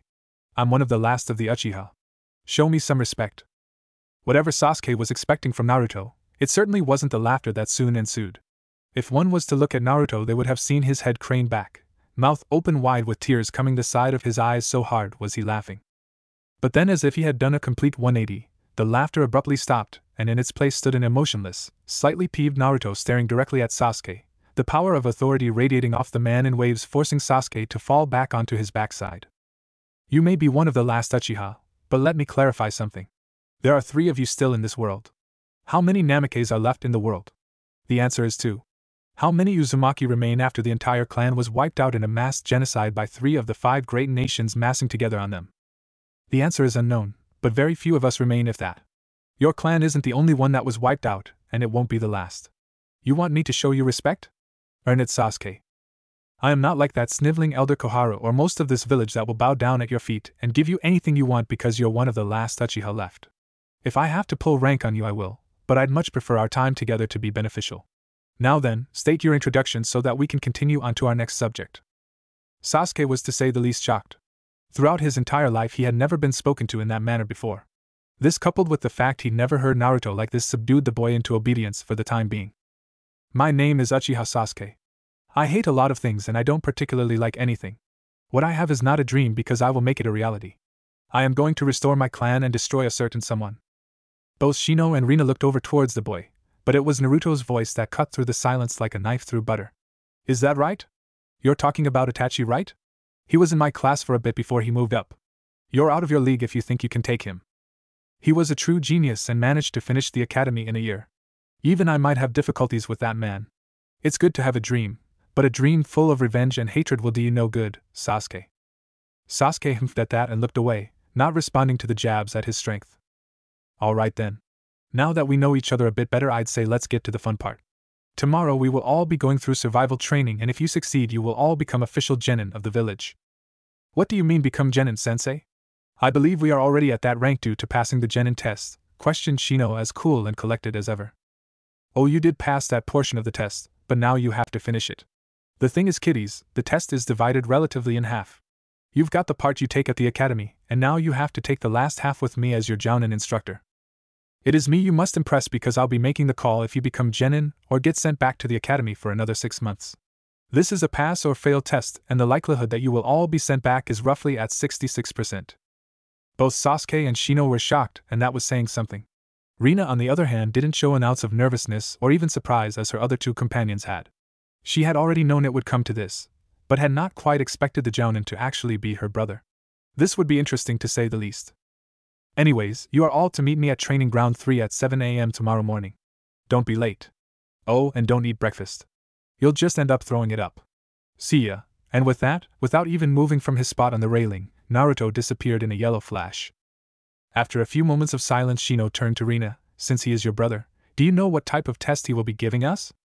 Even I don't know what he is thinking half the time, but I imagine it will be very physical and mentally challenging. He's so into those types of things. Very well. I will see you all tomorrow then. Goodbye for now, Rina-san, Sasuke-san, and without further ado Shino stood and walked back inside. Rina was about to follow when Sasuke's voice stopped her. Rina, how is he so strong? How can he be so powerful and be so young? Sighing and shaking her head, Rina turned around and stared at the still unmoving boy. It isn't my place to say, Sasuke. That's for him to tell you if you manage to gain his respect. But I'll give you a hint. It involves people close to you. Just think on it, and with that she turned around once more and headed off. People close to me? What does that even mean? Sasuke questioned himself out loud, his mind trying to solve that little riddle while refusing to budge from his seat until he did. Sasuke would not find his answer, and after many hours of just sitting there and thinking, he reluctantly stood up and left the now darkened building of the academy. Rina yawned mightily as she sat back against the tree, her eyes half closed. Her expression, like the other two around her, showed drowsiness, but she knew she had to keep sharp. Who knew what sort of test her brother had conceived? The possibilities were endless, really, including the possibility that the test had already started and the three of them were just completely unaware of the fact. Still, Rina knew one thing. She would prove to her brother that she had what it took to be a Leaf Shinobi and make her parents proud. With that, Rina managed to stand while a little clumsily. Turning to her other companions, she said, "We shouldn't be sitting. I think we should be as awake as possible. This is my brother we're talking about." Both boys groaned, but seeing the logic in her words, stood up alongside Rina. From there they moved to the center of the field and began a light workout consisting of push-ups, sit-ups, and a few jogs around the field to get their bodies warmed up and their minds as sharp as possible. It was just after they had finished that Naruto finally showed up, landing elegantly a few feet away with a smile upon his lips. "I see you guys are ready for today. I'm glad. Most teams would have just lazed about and been unprepared at the start of the test being given to them. So then, who's ready for the test?" He was met with silence, but the eyes of each, despite Shino wearing glasses, showed their readiness and excitement. "Oh good. I can see that you're all serious about this. Very well then, let me give some details about the test." With that he withdrew 2 silver bells from one of his pockets, the rising sun glinting off the smooth metal as he dangled them for all three to see. "I'll be taking one out of the thirds in my father's books. Let's call it a tradition of sorts. You three are to try and retrieve these bells before the timer on this clock," and here he withdrew said clock from seemingly out of thin air, "goes off." "But there are only 2 bells and 3 of us, Sensei," Shino pointed out. "Hi, that's very true. Whoever gets a bell gets to eat lunch, however the loser gets tied up and will be forced to watch as the other 2 eat. As well, said loser will be sent back to the academy while I take the final 2 as my team." It was here that silence reigned until the audible growling of all 3 stomachs rumbled their opinions on that score. Naruto merely chuckled and shook his head. My, it seems none of you caught on." "Caught on to what?" questioned Sasuke as he scowled at the tall blonde. "Well, for one thing, you 3 are obviously hungry. That in itself is bad, for as ninja you must be prepared at all times to go into battle. This means that you must constantly keep your bodies fueled with the correct nutrients. Without that fuel you can burn out way faster than you would if you had eaten. While it is a shinobi's job to listen to orders and follow them, it is also important to listen and discern what is being said underneath the words. For example, I advised, not ordered, you to not to eat breakfast on the grounds that you would likely throw up. If I had commanded, I would have preferred to see you ignore that command because it wouldn't be beneficial for your body. You have to see underneath the underneath and make decisions based on that. Of course, I am not saying to just ignore every command given to you, but you must discern if you should or should not follow the commands given to you." All 3 took in what he said to heart, knowing each word to be true. Seeing that they understood him, Naruto then went on. "All right then. How about we start this test, eh? It won't be easy, I assure you. To even be able to come close to snatching the bells, you must come at me with the intent to kill. Anything less and you will fail. Are there any questions?" Receiving none, Naruto smiled and, placing his hand on the clock, pressed down to start it. "The test begins now. You have 1 hour. If you don't get these bells by 8, you all fail. Begin." With that, all 3 disappeared from sight, all 3 finding a hiding spot to observe and come up with a strategy in order to try and get a bell. At least they're that smart, thought Naruto as he moved to a nearby log, sitting down to wait it out until one of them made a move, although he sincerely hoped they would catch on to the main objective in this test. Naruto didn't have to wait long for the first of his genin to strike, or more specifically prepare his assault. Taking notice of the long trail of bugs heading sneakily up the side of his log, Naruto didn't show that he had noticed and merely sat there, waiting. When at last the first of Shino's bugs had found his hand, Naruto instantly shot a load of chakra towards it, easily filling its chakra capacity up and sending the small beetle scurrying away. As if now weary of Naruto, the other bugs stopped their approach and merely watched. Nice try, Shino. Trying to drain me of my chakra. Although you should know better if what I know about your family's bugs are to be believed. Emerging from behind a nearby tree, Shino observed the man still casually sitting and nodded. Yes, you are correct. My bugs have discerned you have a massive amount of chakra far higher than any normal human being. That in itself is very interesting, but I have seen the flaw strategy to suck you dry. It is my assumption that it would have taken nearly a full day of constant absorption to get you to a level I could properly combat you. Chuckling, Naruto rose and without saying anything quickly darted forward, appearing in an instant behind the boy without even the use of his special sandals. Striking out at the middle of Shino's back with a closed fist, Naruto sent the boy flying away before he bounced a landing 10 feet away. This is something we must improve if you pass this test, Shino. While your family's techniques are very interesting and capable in a fight, you rely too heavily on that to keep your enemies at a distance. If an enemy were to do what I just did, you would be dead. You must improve on your skills when an opponent is close up. That way you will not be put at a disadvantage when put into a situation where the opponent excels at getting in close. Shino grimaced at the small amount of pain lacing his back, but nodded his head in a gesture of understanding. I will make sure to do as you recommended. I will withdraw for now, and withdrew quickly of that, running back off into the woods. Naruto stood there and reaching into a front pocket removed a short, rolled-up scroll that held various seals he had been working on recently. Unrolling the parchment, Naruto tilted his head down to view his work, searching for any errors that he might have made in dealing with seals. Even the smallest mistake could mean the life of the one working with them. If I focus more on the relay seal within my palm to accept the chakra traveling between it and the transmitter, I could possibly have the ability to recollect my altered dimensional room wherever I see fit. If I could do this, I could have the room at my disposal whenever I might need it. But how to alter the flow of chakra so that I don't drain my entire chakra supply trying to connect the seal on my palm with the one at the house? This is problematic indeed, thought Naruto, biting at his lower lip as he racked his brain for an answer to his dilemma. During all of this, he had been half paying attention to the newest figure trying to approach him stealthily from behind. Knowing exactly who it was, Naruto had made sure to keep her always in radar, but did not give a hint that he knew she was there. Suddenly hearing the approach of various weapons, kunai and shuriken by the sound of it, Naruto lazily twisted to the side, spinning on his heels as to both dodge the incoming weaponry as well as to allow him to stare straight at the aggressor. Seeing Rina there, arm outstretched after her throw, Naruto sighed and rolling his scroll back up, placed the paper back in his pocket before smirking at his sister. You know, Rina, those weapons are very dangerous. We wouldn't want little Rina accidentally hurting herself now, would we? Naruto enjoyed teasing his sister. For one thing, she was easily frustrated because of how she looked up to him, and wanted to prove to him that she was not weak. For another thing, she wanted to get out of both her father's and brother's shadows and strike out on her own to make a name for herself. She didn't want to be thought of as the little sister or the daughter of those two. She wanted to be known for her abilities and not someone else's. Naruto applauded her motivation and always tried to help her when she appeared she was in a funk or had asked him for assistance. Screw you, Nii-san. I'll show you how dangerous weapons can be. With that, Rina sprinted forward, legs pumping the ground beneath her, as she swiftly closed the gap between them.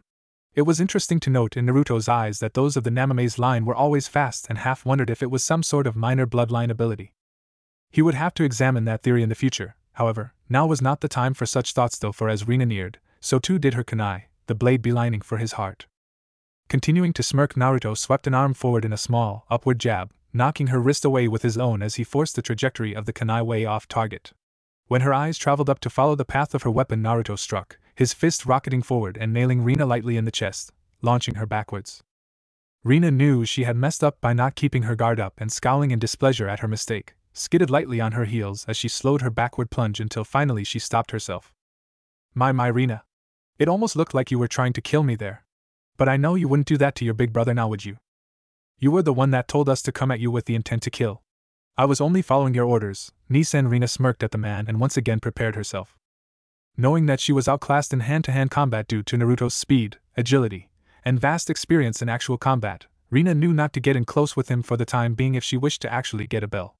Instead, she looked about and, noticing a nearby river flowing by the field, instantly darted for it. Naruto simply watched her while she moved and casually walked behind her, wondering what she might be up to. Once near the water, Rina jumped forward, landing lightly on the surface of the slowly moving body of water. She waited there, her mind calculating and trying to figure out the best possible strategy to take in this situation. Thinking of something, she watched as Naruto stopped his movement 10 feet from the edge of the water, eyes wary of what she might be trying to do. It was then that Rina started flashing through hand signs at a speed that was way more advanced than an academy student should be able to go. Flicking from one sign to the next, Rina finished her technique off by performing a half-ram seal. Crying out, Suiton, Mizurappa, water release, violent water wave, and inhaling deeply, Rina exhaled a large torrent of water, aiming the move directly at Naruto. Naruto easily dodged the attack, jumping to the side, but then was soon put upon by 10 water clones of Rina all surrounding him before they began to aim kicks and punches at him. Grinning, Naruto easily handled the clones, his fists and legs flying as he moved from one to the next, water spraying out after each water clone dissipated to nothing. It was while standing there and waiting for the next attack that Naruto felt the sudden tightening of his ankles. Looking down, he saw that a chain of water had suddenly appeared out of the ground and was quickly encircling his ankles to bind them together. Grinning at the trick, Naruto applied a bit of chakra to his legs and drawing them apart, easily broke the jutsu holding him. Nice trick trying to use the Suikasari no Jutsu, water chains technique. However, I'll point out that it only works with those that are weak enough for it to hold. Most people won't be held for long, so keep that in mind. Rina, who was close to the bank at this point, grimaced at the failure of her sneak attack, but nodded accordingly to the advice given. Then she smiled as she stared over at Naruto. Hey Nisan. I think you forgot something. And pray tell, what did I forget? Just the water that's around you. Suddenly Rina exploded apart in a burst of water and Naruto wheeled around, cursing himself for failing to realize he had been talking to a simple water clone all along. It was too late for him to act though, for as soon as he spun around, he heard the cry of Suiton, Shokashurindan Kyurin, tentacle barrage fury, and out of the water puddles encircling him rose 8 long tentacles comprised completely out of water. Each seemingly had a mind of its own, and this benefited Rina greatly, not having to control any of them. Snapping forward from all sides at timed intervals, Naruto growled as he felt 2 of the whip-like appendages hit him in the back while he had been focused on the initial 6 in front, feeling the water cut into him. Thinking fast, Naruto spun about at a speed that he wouldn't normally have used in this kind of setting, whipping his hands back and forth, his open palms slicing through the tentacles, having each one by one at an astonishing rate until finally none survived. Rina, who had been carefully sneaking her way up to the spot just behind Naruto under the cover of her attack, reached out and tried to grab at one of the swinging bells at his hip. At the sudden departure of her attack around them though, Rina froze for a split second, but that was all the time Naruto needed. Flicking his hand down, he grabbed at Rina's wrist and drawing her up, flung her from him, watching as she skidded across the grassy field a few feet away. Nice use of water, Rina, but you might want to reconsider your strategy. You won't be able to get a bell like that, Naruto informed the girl, keeping his face dead serious to show her that he wasn't teasing, but was being strictly truthful. Rina frowned at that, and then standing, she turned about and ran back into the woods, her mind coming up with a new strategy on the move, one that would hopefully work out. Naruto cracked his neck as he watched her go, flexing his body so that he could feel the small cuts lacing his back. Those damn things hurt, he thought bitterly to himself before turning about and heading back to his log. Before he could even reach it though, he was yet again attacked, this time by the black-haired Sasuke. Sasuke came in low, his hands on the ground as he spun about upside down, legs kicking out towards the lower half of Naruto's body. Naruto easily dodged the kick to the back of his legs by jumping into the air. Performing an acrobatic twist, he landed gently, one hand on the ground while remaining in a crouched position. Rising, he scratched at the back of his head and sighed heavily. Am I ever going to get a break? You all attacking one after the next is sort of annoying, you do realize. Sasuke scowled at the man and without answering, charged again, his right foot coming up to which was smoothly blocked by the side of Naruto's left arm. Drawing his leg up, Sasuke performed a tight flip in midair and going with the move, punched out with his left fist, nearly hitting Naruto square in the jaw before being caught with an open palm. Still not giving up and using the strength of Naruto's grip on his fist, Sasuke cleanly lashed out with his last remaining foot, and when that too was blocked, made for the bells dangling at Naruto's side with his free hand. Taking note of this, Naruto easily pushed outwards while drawing himself back, removing himself from the situation, Sasuke only getting a touch of one of the bells for his efforts and nothing more. My, you almost got one there. You're not half bad for an academy student, that is, drawled out Naruto. I'm not like the others. I'm far stronger. The ever-superior Sasuke shouted towards Naruto before he jumped back, flying through a long sequence of hand seals. Finishing, he yelled out, Katon, Gokakyu no Jutsu, fire release, great fireball technique. And inhaling deeply, spit out a stream of fire that engulfed the area in front of him, Naruto included, the power behind the attack leveling a small crater in the ground. Sasuke smirked at the result of his attack, but that expression quickly dropped as he realized there was no body in the crater. Quickly turning this way and that, he began to wonder where is he left, right, up, no. It was when Sasuke felt hands grasping at his ankles that he knew he hadn't thought of everywhere to look, and before he could make up for his error, his body was soon being rapidly yanked down into the ground, leaving his head sticking out in order to allow him to breathe. Naruto slowly seemed to grow out of the ground and smirking down at Sasuke, crouched and flicked him on the forehead. Doton, Shinjuzanshu no Jutsu, suicidal beheading. Always keep aware of your surroundings and expect the unexpected, Sasuke. You'll die if you don't. Never wait to see if your attack actually hit, but move and strike out as though it hadn't. Waiting too long leaves you vulnerable to a counterattack by your opponent. Oh, and I won't go into too much detail, but don't underestimate your teammates. Arrogance and thinking yourself superior to those around you won't get you far in life. You still have to kill Itachi, right? And with a smug grin, Naruto moved away from the nearly buried boy, disappearing into the trees. It was this that Rina walked into as she was searching for her other teammates. Grinning down at the trapped boy, she raised an eyebrow for his predicament before bursting out into a fit of giggles. You seem a little trapped, Sasuke. Need a little help? Sasuke growled at the comment, but had to concede that he was in fact trapped and would need help in getting out. Get me out of here already. I need to get payback for what that jerk did to me. Rina sighed and, using her Suiton abilities, turned the ground around Sasuke into mud. Reaching down, she managed to find one of the boy's hands under all the heavy mud, and heaving, Rina began to drag Sasuke out of the pit and onto dry land. After a while, Sasuke rose from the ground and, grimacing, began to try in vain to get some of the mud off his clothing. Watching all of this and seeing the sheer stubbornness of the boy, Rina sighed yet again and tried to explain the situation as best as she could. Sasuke, I don't know if you've realized this yet, but we can't win against my brother. He's an S-rank ninja, for crying out loud, and that rank isn't handed out to just anyone, you know. How are Genin supposed to beat him and get the bells? That's just impossible. I think that's the point he's trying to get across to us, and here Rina paused to let the words sink in before continuing on. If we go at him separately, we won't be able to win. However, if we go at him together, we might have a really small shot at getting the bells. I'm not saying it will easy, but it's possible. We only have maybe 20 minutes left before the timer goes off, and we need to hurry. Sasuke clearly saw the reasoning behind Rina's theory on the test, and, even though he didn't want to, decided the best way to get one step closer to Itachi would be getting through this test. Fine, how do we do this? We first have to find Shino. He's essential to his plan. Sasuke nodded, and following after Rina, the pair hurriedly made their way through the forest in search of their lost companion. Naruto yawned mightily as he sat back against the log, his body as relaxed as can be, and he wondered if they had somehow figured out what this entire test was about. He sure hoped so. This team would be fabulous if he could get the kinks out, of course. During all of this musing, Naruto easily sensed the three behind some of the trees bordering the edge of the field. They were good at hiding, true, but in the presence of someone like Naruto they just weren't good enough. He knew they only had less than 5 minutes left, and they would have to hurry this up if they even wanted a shot at getting the bells.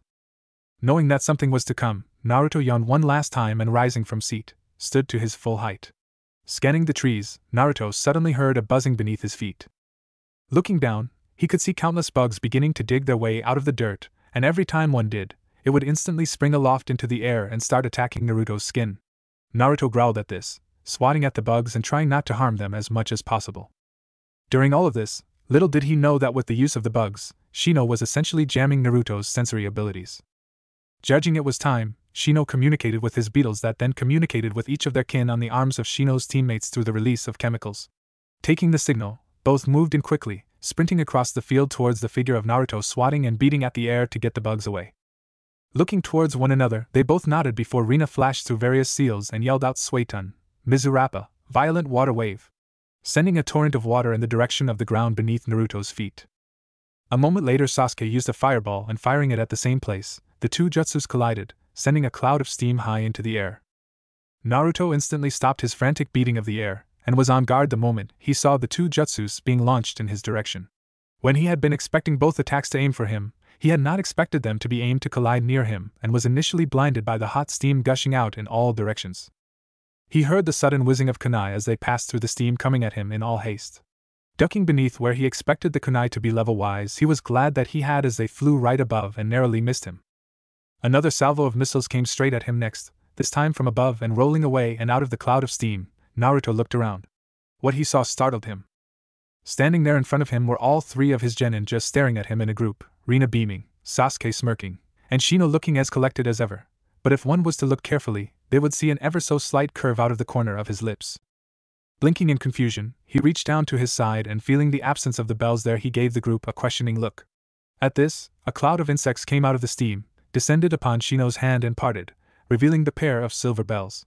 Naruto knew instantly what they had done. They made me believe that the bugs were just an annoyance and a distraction, convincing me to focus on the 2 jutsus being thrown at me. With the steam and my focus on high for any incoming attacks, I never noticed the bugs chewing at the bell strings and flying away with them. These kids are good. So looks like you got the bells. Who gets one? Naruto questioned, hoping that coming so far they wouldn't make a big mistake. Shino stared down at the bells before simply handing one to either of his teammates. The entire point of this test was to try and separate us so that we would focus on getting a bell individually. This was not possible due to your reputation. In order to retrieve the bells, we needed to work together as a team to achieve that end goal. So to complete this test, I will hand over these bells while still running the risk of being sent back to the academy. Rina grinned at Shino before tossing her bell at him, to which he in turn caught. There. We each managed to get a bell. Everyone wins. Naruto chuckled at his sister's antics before nodding his head. That you do. That you do. I'm impressed, and that's saying something. I guess I should say that you all passed, but I think you already figured that one out. Alright then. I will now officially say that from now on, we are now known as Team 7 and will be going on missions together as a team. Rina cheered while the other 2 stood there looking highly pleased with themselves. Naruto smiled at this, wondering how far this team would go. Coughing to gain their attention and thinking their food might be a bit cold at this point, Naruto simply asked, "Alright. Who wants some ramen?" What if Naruto has Anbu's sister harem? And thanks for watching my video till the end. If you enjoyed this content, then do consider subscribing to my channel, and leave a like if you guys need the next part. Comment down, and thanks for watching the video, and see you guys in the next video.